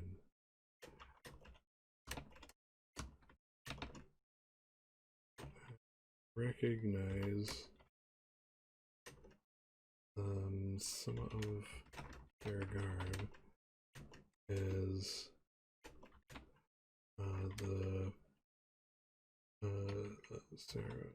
as a ceremonial dress of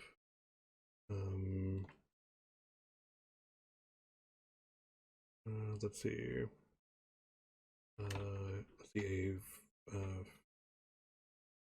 so what I'm looking for, it's not, is it faction of Jews, someone mystics, oh, a group of little known Jewish mystics. They fear that they are being followed and perhaps hunted, and are concerned that their last creation will end up in the hands of another. They very perceptively recognize both my and Aziz's nature and believe that we can protect their bounty even beyond their own death. Looking inside the treasured box once in our rooms for the evening, we see a humanoid head looking back at us very curiously with its thoughtful and blinking eyes. This is the last remnant of a golem that Aziz and I had happened upon. The question remains, would we be strong enough to protect it when its original creators could not? Time would tell. Nice. Okay. Go back to our memory.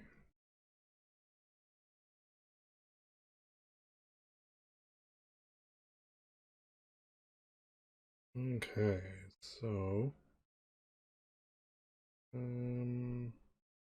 I think it comes under here. This makes some sense. This is like the supernatural stuff or mysticism. I'm gonna put it under this memory. I think this fits well actually. As they travel through Serbia, we are gifted a box containing the head of Guillaume.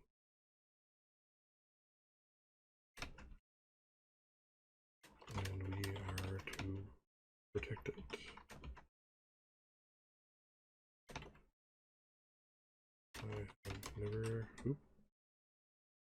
I have never seen such a thing, and it has the curious ability to keep us interested its tails.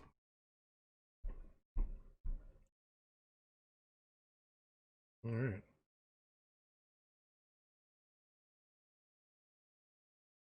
Oops, wait for a second.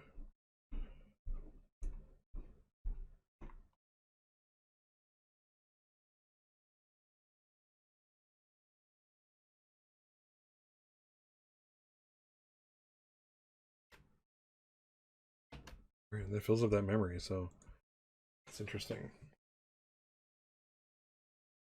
Cool. All right, so for the next 3, assuming he survives with us that long, he'll be used for the character in the next 3. So we'll see what happens with that. That'll be interesting. It might be this might be a rule breaker if it's like the mortal must die. Well, he's not mortal and he can't die, so we'll have to cross that bridge when we come to it, I suppose. All right. Very neat. All right. So looks like we're on to the next one.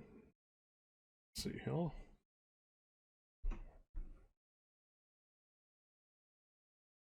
0. Interesting. So okay, luckily this one actually has several different prompts underneath it. This one is interesting.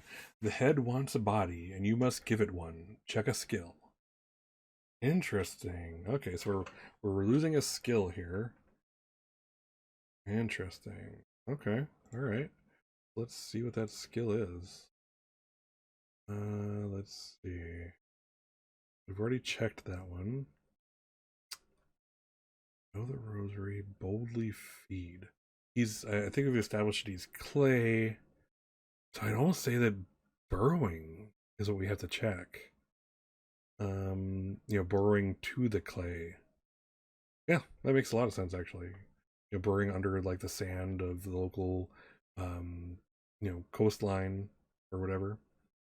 Okay, that makes some sense. Let's check that. It's checked. Interesting.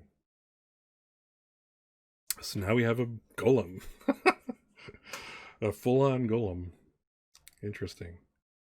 Oh, all right. Well, that was that was a turn of events I did not see coming, but here we are. So, all right, let's do our journal. It's kind of cool. I like the way the prompts kind of turned on us here, and kind of brought this about. All right. So this is 39, the second, and let's see, out 5 years we have had this this head in the box. 5 years, so 1160. Common era. Whew, pardon me. It's been a long day. I can't even tell you. This will be our 18th prompt, so we'll have doubled the prompts we start off with, and we still have an hour. So I think I've been taking about 15 minutes a prompt, but we'll see. Kind of curious how far we get here. All right. Oh. We traveled together as a trio for several years, enjoying the sights and experiences of new lands. Yeah, Lavi says 2 vampires and a golem, the title of the spin-off. Yes, yeah, that is quite realistic in terms of this fiction we're creating here. I think the golem is the kind of dirty one. We're the innocents, right? All right, let's see here. All right, so we traveled together for several years, enjoying the sights of sights and experiences of new lands. Eventually,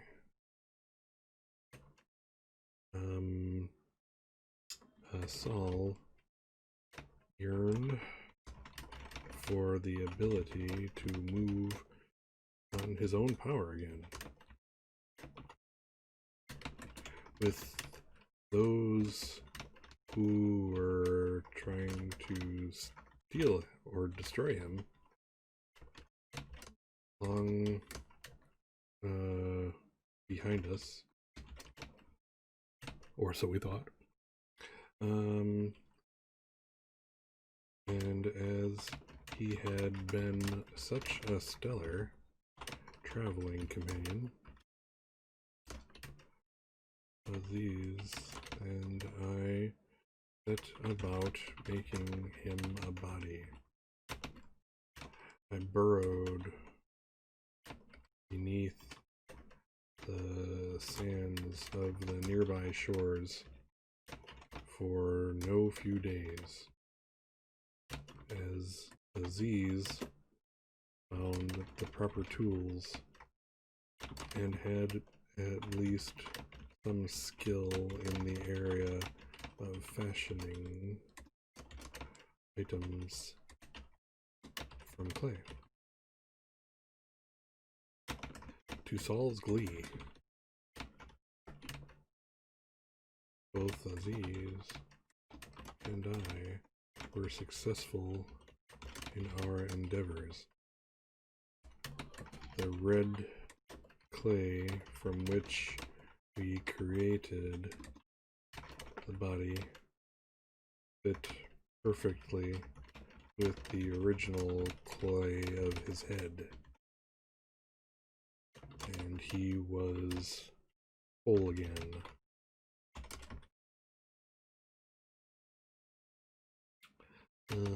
We quickly found him a set or two of loose clothing to be worn at all times to mask his supernatural nature.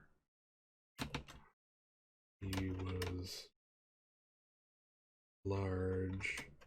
He would be considered very large and broad for a human, but apparently the proportions were perfect for a Guillaume. And we traveled on.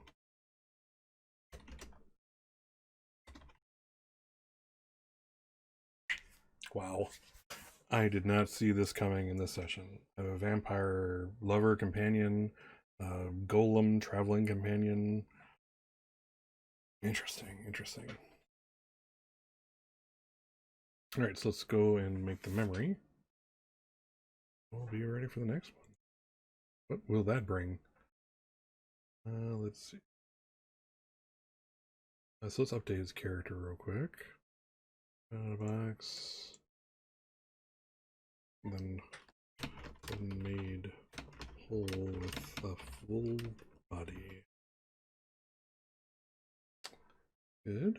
And let's see, where was that? Memories.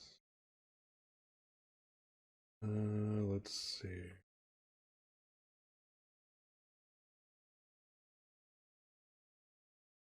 Ooh, this is an interesting one. I'm not sure where this fits. I could put it under this memory of Aziz, but I have a feeling I want to hold this for something else. And you know what? I could also create a diary. So that's a possibility here.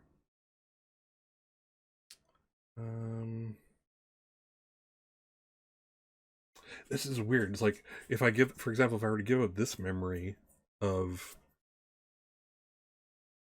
how we got, well, I suppose it's only it's not a memory of Saul. It's a memory of how we got him. So this is get riddable. Leppy says, that is the beauty of this game. I had several moments of, so that's a thing that happened over the course of my play. Yeah, absolutely. I'm liking it very much. And these, I mean, I was a little concerned about these alternate prompts, but so far they're treating me really well and putting me in very cool and unique situations. So I'm very good with it. Lappy also says, the diary can be an important thing. It's a place to store memories you're not sure you want to completely get rid of right away. So yeah, I'm not sure if I'm there yet. Because I mean, the superstition really only followed me on the road, so do I care about it anymore? It might come up at some point. I'll forget about the rosary, which only would make it interesting to me if I suddenly was encountered it again, or and found the pain, and forgetting about how Saul came about isn't too important. It wouldn't affect him as a person. Um, so let's see. I'm tempted to get rid of this one and not even put it in a diary. I mean, diary we need to, it's save spots there too. I just don't feel like this memory has any, or this experience has any link to this sanctuary sitting here. And again, I feel like there's more cool Aziz experiences coming, and I want to save that for this. But I don't want to get rid of this. This seems actually quite logical. Let's do that. Let's see. So I'll have forgotten how we got Saul, but I will remember the experiences since. Let's see. The forgotten memory. Went through a lot of these tonight.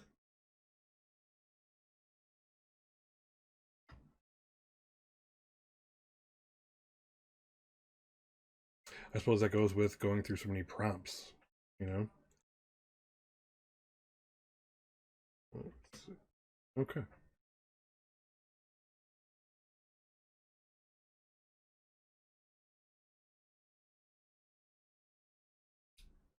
Let's see here.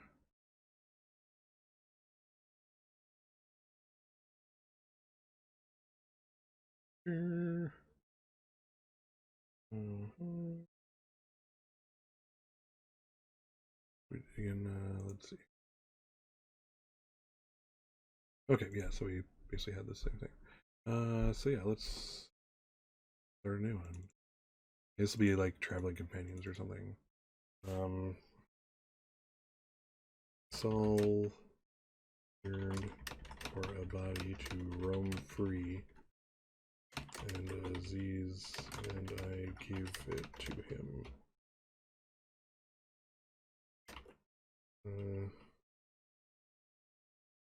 How will we hide his nature down the road? Good question, Guillaume. Okay. So yeah, one of the things I'm going to do before we end the session later, we still have a little less than an hour, but I'm going to kind of go over my forgotten memories to kind of keep that in perspective. All right, we're actually ready for another prompt. Let's go for it. 4. Does this take us right back to where we were before? 39, 43. Back to 43. Oh, is it another one? Wait. Oh, that was 42 that I was smitten. So let's see. So this was. Just make sure I got this one right. All right, so we were on 39. I just got a 4, so 43. Which is a brand new prompt. A mortal character sends you a precious gift. How is it ill-suited for your mortal lifestyle? How do you react? Gain a resource. We don't have any mortal friends anymore? I don't know. Or maybe this was something that was like sent by, even after their deaths. That's interesting. Gain a resource. What is it? Let's see who's still around. I don't really think there's anyone. I think Victoria killed everyone. Um, yeah, they're both immortals. Immortal. I don't have any mortals. So let's say so I'm still traveling with these two. Oh, so let's just okay. So let's just say Dimitri is going to send it to us. Because we don't have any mortals left, it'll be an immortal that has some, relationship with us. But I've forgotten about him. I don't recall him. Um, so let's see here. So what would an alchemist send with us? That is maybe not so helpful. And it's a gift, a precious gift.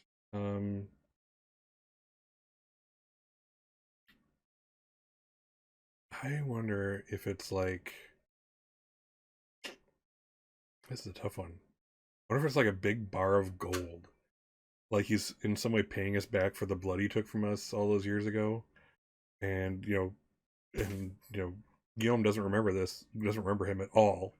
So this is a weird gift. I'm sure there'll be a note that will try to provide some clarification that won't mean a whole lot. So like a big thing of like a big chunk of gold. Um Maybe delivered to a room or something like that. And it's like it's heavy, it's like you can't just spend a big bowling ball of gold anywhere. I suppose you can scrape stuff off.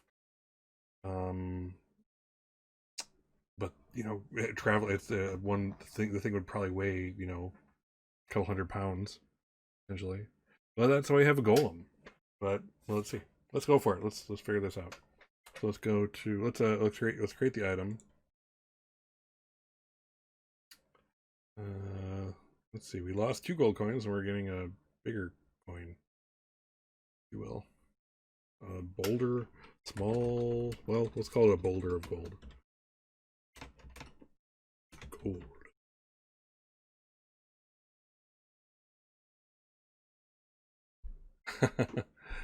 Laffy. Laffy makes a good point. So, if needs be, you can create a character if you don't have any. So yeah, I suppose I could technically do that. I'm just gonna go with this at this point. But yeah, that is true. The rules do say if you don't if you're told to create a character, or if you're told to use a character you don't have one, you can create one.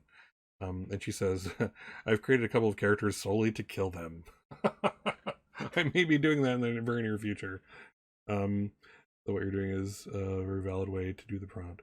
Yeah, again, I think I could also go the create a new mortal route, but yeah, I, I find this one interesting.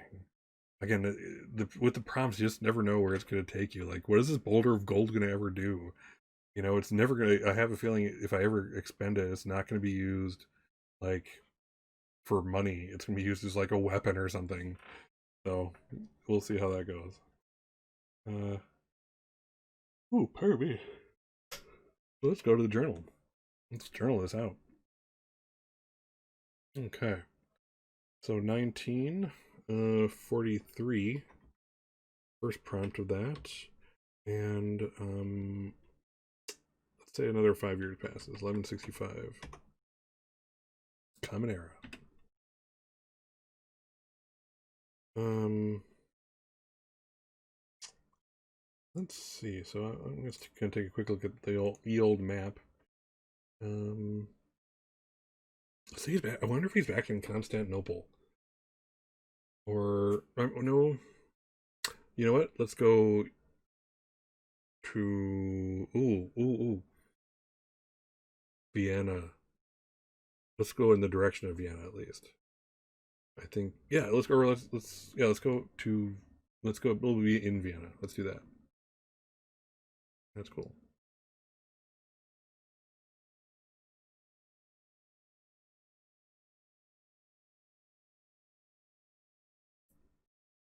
All right. So the three of us find ourselves in the fabled city of Vienna, a place that none of us have ever traveled.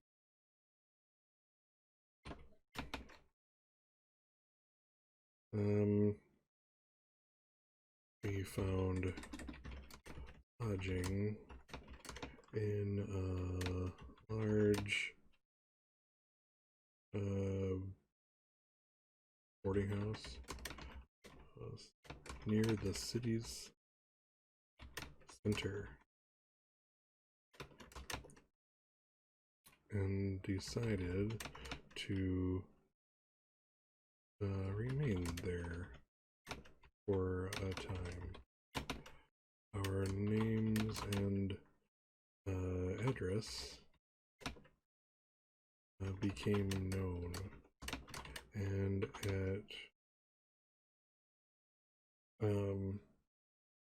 at one point A porter came to our door and announced himself as an attendant of the alchemist Dimitri.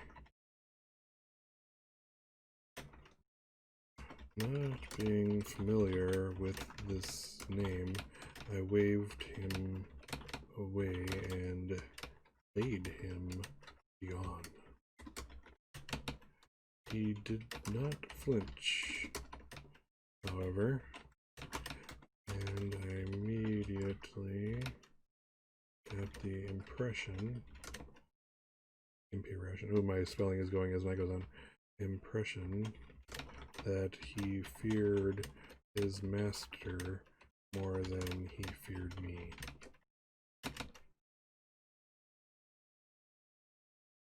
He was a stout young man who brought into our quarters an item topped by a rich silken cloth. No sooner did he set it on the center of our quote-unquote dining. We don't eat food. None of us do. Holy crap. Oh, none of us eat food. No three of us. That's crazy. No sooner did he set on the center of our dining table that he left without further explanation. Uncovering the item, all of us were surprised to see what appeared to be a solid globe of gold.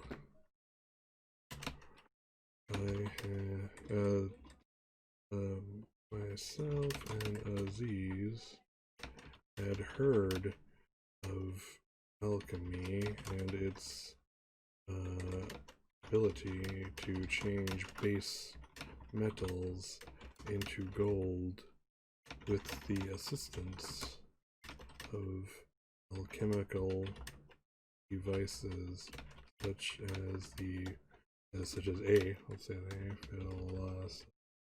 philosopher's stone, which this Dimitri must possess. Why we were gifted this arduously heavy treasure remains a mystery, but Saul assures us that he can carry it without very much trouble and without drawing attention to himself, as he is so large that carrying what even appears to be a heavy item would go unnoticed in public. Oh, well, that was an interesting one. Wow, so we just hit prompt 19. Nice, we're about to hit even 20 people's or Lappy. Let's see. Well, actually, we have to make our experience. So let's do that. Boulder of gold.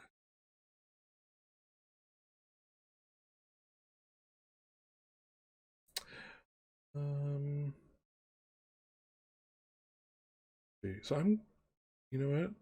I think this actually, the link here is we're taking shelter. We're spending time at a place for a while. I've already decided in my prompt there that we're staying in Vienna for at least a few years.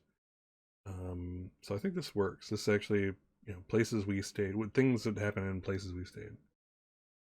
So that works. Let's see.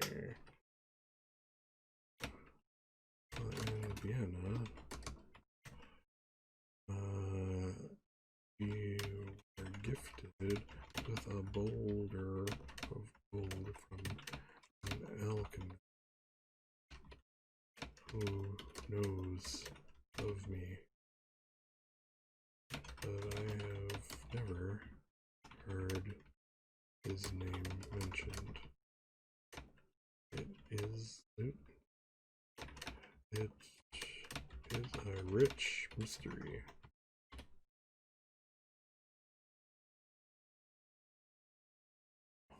All right. Wow. So that's an interesting turn. Okay, so again, we haven't reached too many nonsensical props here. So let's continue on. 0. Oh, interesting. Okay, so same prompt. Does it have a second one? Yeah, actually it does. Interesting. Let's do it. It does have 2. So we're still on 43 then. Courting rituals have changed since you first learned them. As the mortal continues to attempt to catch your eye, how do you mistake their machinations? Check a skill. So, because I made it Dimitri, is Dimitri trying to catch my eye? Interesting. Ooh, this could be interesting with Aziz. How open is this? I don't know. Ooh, let's make it bigger.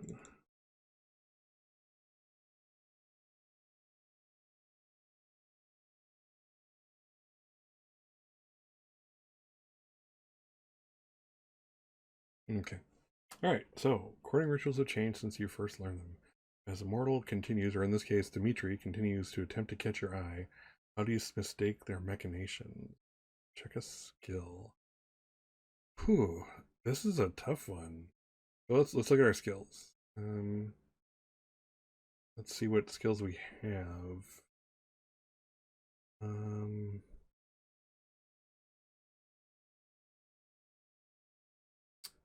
Let's see.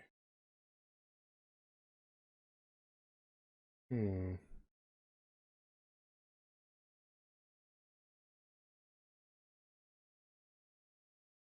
wonder. Let's go horsemanship. This is interesting. I think I have something in mind for this. Let's give it a shot. Let's see how it turns out. So we're going to check horsemanship.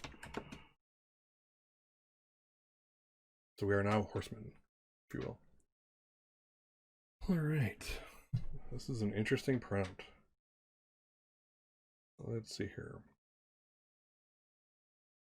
All right. So it's prompt 20. Still 43. This time the second. And like I said, we'll pass a few years here. So let's call it 1170. I like 5s. I like going by 5. Let's see here. Okay. So Vienna. Oh, I see. I know how I'm going to twist this. So every time Vienna, the alchemist, known as Dimitri, has tried to make himself known to me on no few occasions. I always spell occasions wrong. It doesn't look right. That's not right. Occasions. Oh, come on. What's my Achilles heel word? Come on. Come on. Occasion. Come on. Oh, only one S, of course. I will get that wrong to the day I die. Alright. In the intervening years.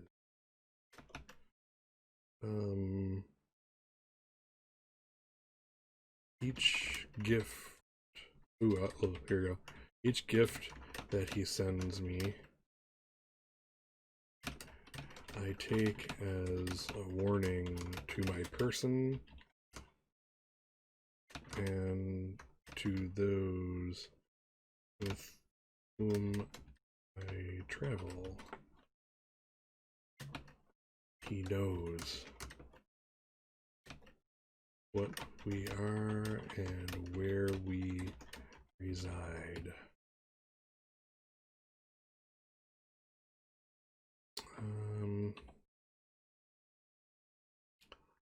I have seen his face in passing several times, but I have been unable to catch him as he drops off another warning at our apartments or our tables at the local establishments. So yeah, so he doesn't get that he's being courted, if you will, with gifts. He thinks these are like malicious. I know where you are. Ha ha ha! I can drop one of these off at any time I want. So yeah, let's see.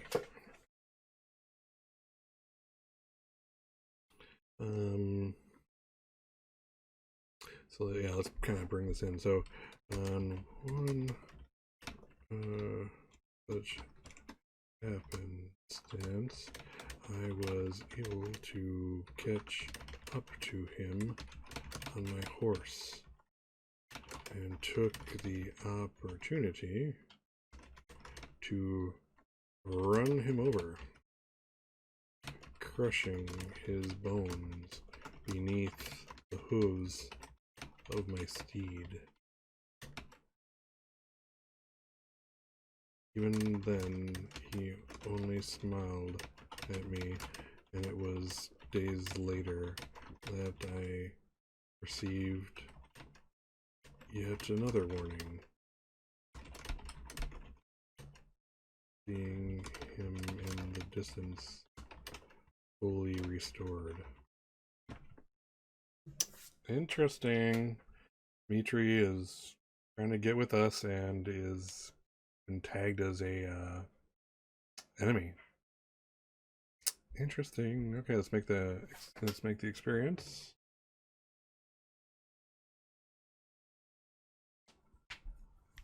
All right.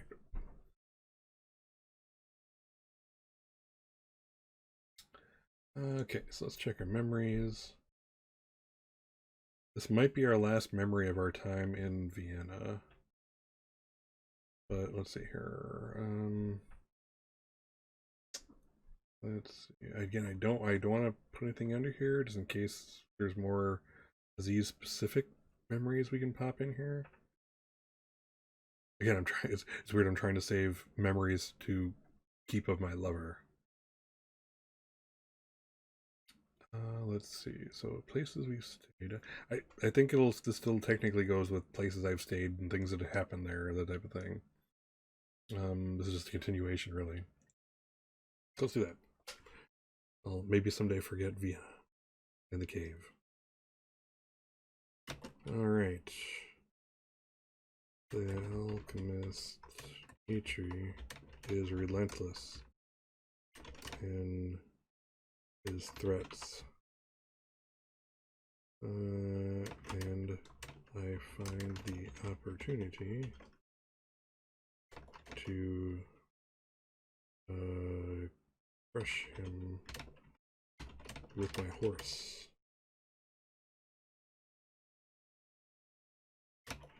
And I see that even that could not truly harm him, and he continues with his threats. I am uncertain of what to do next. Maybe it's time to leave Vienna. That's a different possibility.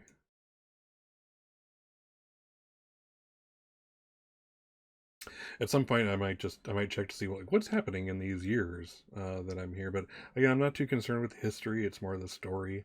If there's something cool happening, maybe I'll blend it in at some point. Maybe for next session, I actually might look up some dates and stuff. Lappy says, saving memories to keep with your lover. I did the exact same thing. I held on to the memories of my husband for as long as I could, moved them in my diary, and had the memories in the abstract. So what she means by that is, when they're in the diary form, they aren't all you know of them is what's written there. Period. You don't have it again. You don't have any recollection. This is the best you can do. Is this kind of abstract kind of reconstruction of events, if you will. And then ran out of space in my diary and had to completely forget. Oh my god, the day that gave up the diary was a bad one for that empire.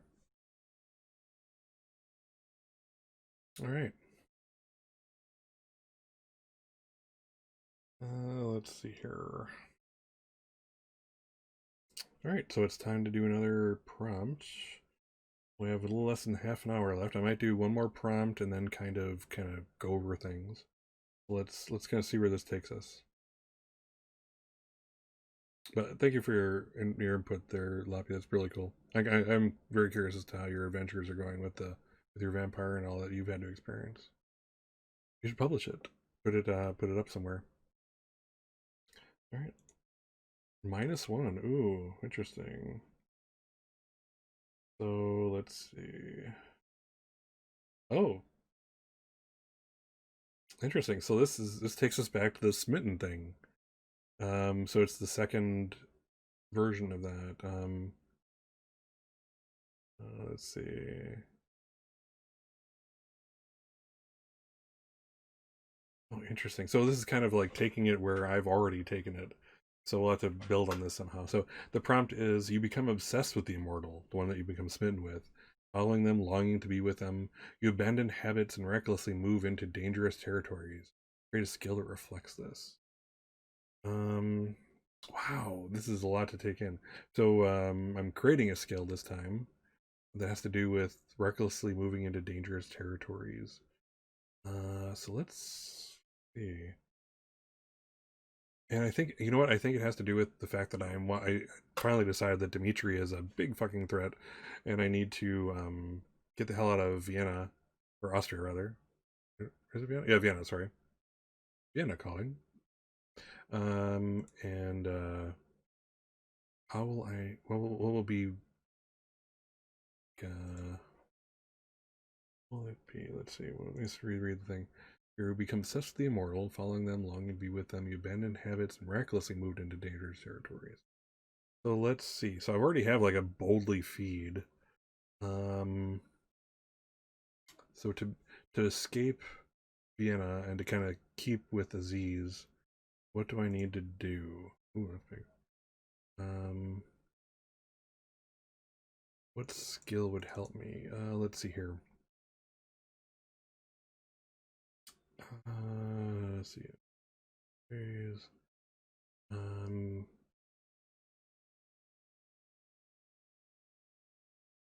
I think he is man.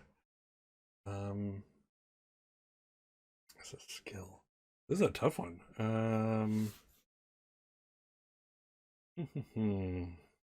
I was thinking maybe something like, um, come kind of get back in touch with his soldier background somehow. Um, let's see here. Maybe it's because he's trying to people are trying to get in his way on the way. Question him or stop him. Um,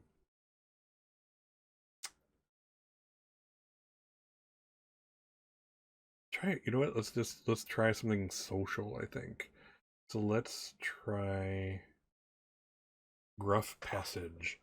This is intimidation. He's learning to cause trouble if that's what he needs to get what he needs really quickly. We could finesse it. What did I say? What did I say was gruff? I forgot my own words. Let's see, gruff passage. I think it was. So basically, getting to places by intimidation rather than finessing it, which good and bad.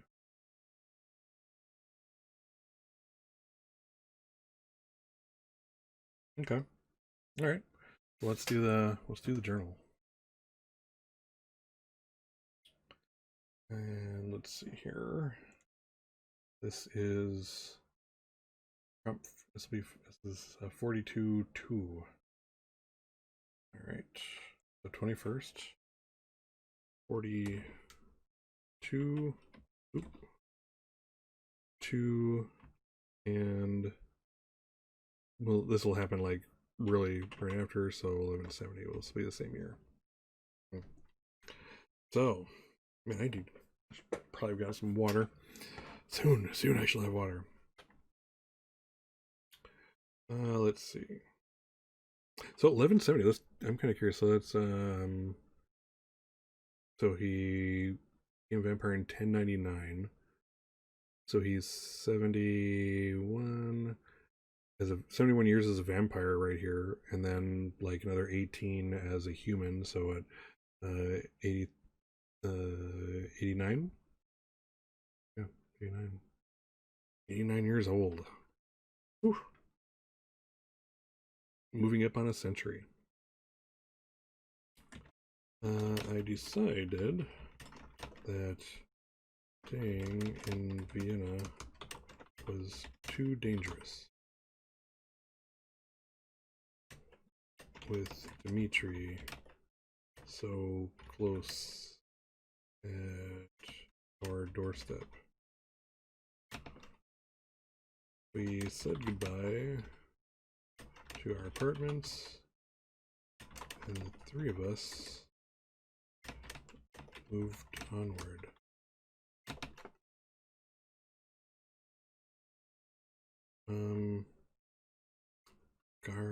Let's see, city guardsmen tried to impede us. Highwaymen on the roads tried to rob us. Not quite smart. And merchants tried to delay us. But in each instance, I looked to these eyes and knew that nothing must stop us from our forward movement. We were in danger. Aziz was in danger, and nothing would endanger my beloved.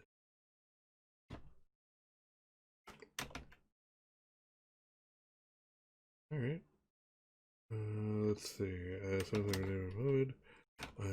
learned quickly that a slight show of force with enough intimidation,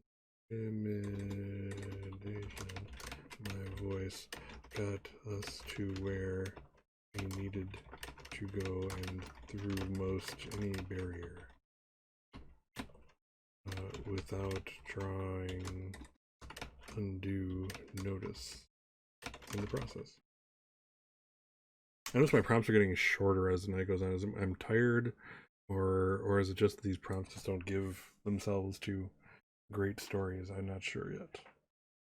All right, so all right, we have about 20 minutes, but I don't think I want to do another prompt. We can always end early, but I kind of want to go over kind of where we're at, what changed from the last session. So we're on we're on our 21st prompt, prompt number 42 right now, in the alternates.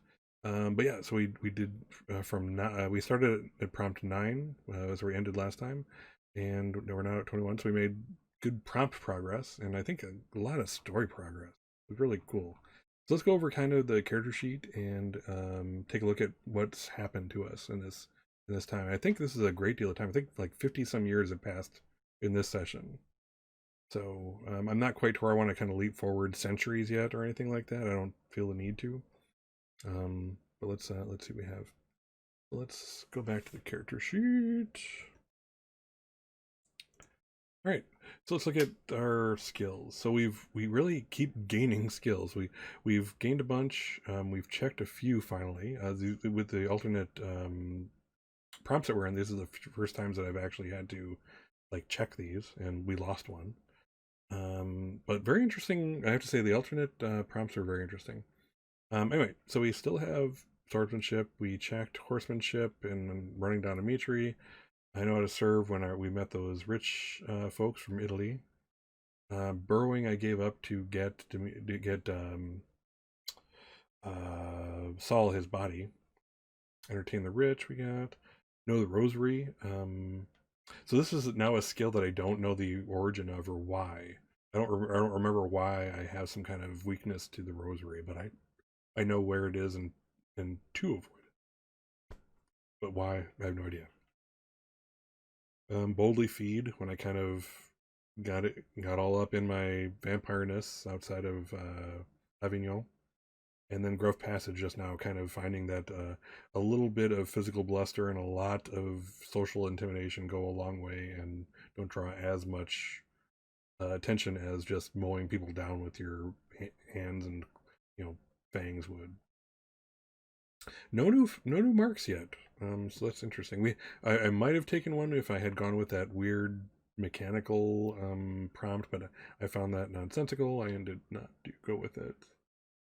So let's see here. So let's go to characters. So in the course of this episode, all the mortals I knew died. Lamia sent me Victoria in the form of this kind of even more monstrous vampire to hunt me and torment me. Why? I still haven't. I haven't figured out what my relationship is with her. Though I have all the memories of her, except for that shrine. I think those are gone. Um, so I don't quite know. Is this just a? She's again. I have to think that all these mortals do so much and see so much that they yearn for like these new experiences. So is this just? I'm bored. I'm gonna send Victoria, this person who crossed my creation's path, to kill everyone he has ever known and to threaten him. Is that just boredom, or is that there's a reason for that? The prompts will tell. So I forgot about Dimitri. At least I've forgotten about how I met him and how I knew him. Now, I've of course re-met up with him in Vienna, and what do you call it? So that's new memories of him that are just out of context and bad. He's only trying to love me, and I won't have it. Partially blinded by my love for Aziz, or love. Again, I haven't in this chronicle. I haven't figured out if do vampires love, or is there just this like draw, this magnetism attraction type of thing going on? I don't know yet, so we'll figure that out. So let's see. So Aziz, my beloved, my vampire lover, from originally from Egypt. And then Saul started off as a head in the box. Again, I think I forgot about that. We'll get to that when we get to memories. I forgot into the origin of him, I think, but I do know he's been my traveling companion forever, and we helped make him a body. So he's our Golem buddy. Two vampires and a Golem. The spinoff is being written as we speak. So let's see. Let's go look at resources. So we're low on resources, heavy on skills, which is good and bad. It's good to have a lot of skills. I'm not really, hurting for resources.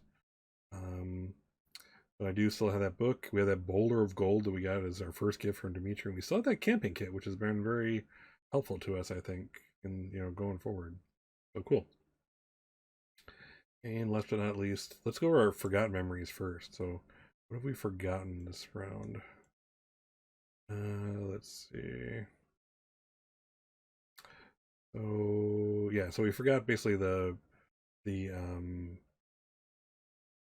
the service to the knight.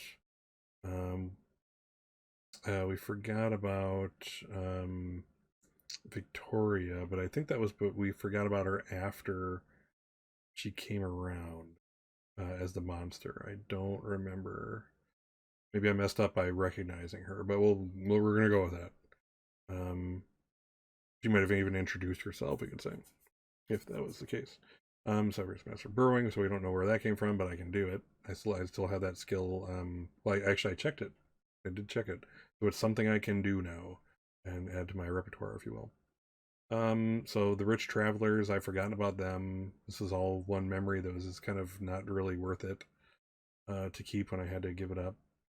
The rich travelers, however an interesting experience that was, it's gone. The con man who tried to get me to the moon, or actually kill me, dead. No real reason to remember him. And then the kind of how I kind of decided I was strong enough and confident enough to boldly feed from these merchants outside of Avignon. Let's see. So I forgot about the superstition that follows me. So whenever that comes around, that'll be an interesting like side story. It really doesn't affect me actually, unless we get back to that prompt, and then suddenly it does. But it'll be, maybe I'll in some prompt I might mention how someone has a woven cross or something like that.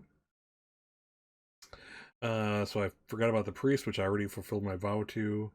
Um, so that's already gone, and the origin of my discomfort around the rosary is forgotten about. But for some reason, I know about the rosary, how to avoid it. Why, I'm not sure. Um, let's see, and I forgot the origin of Saul.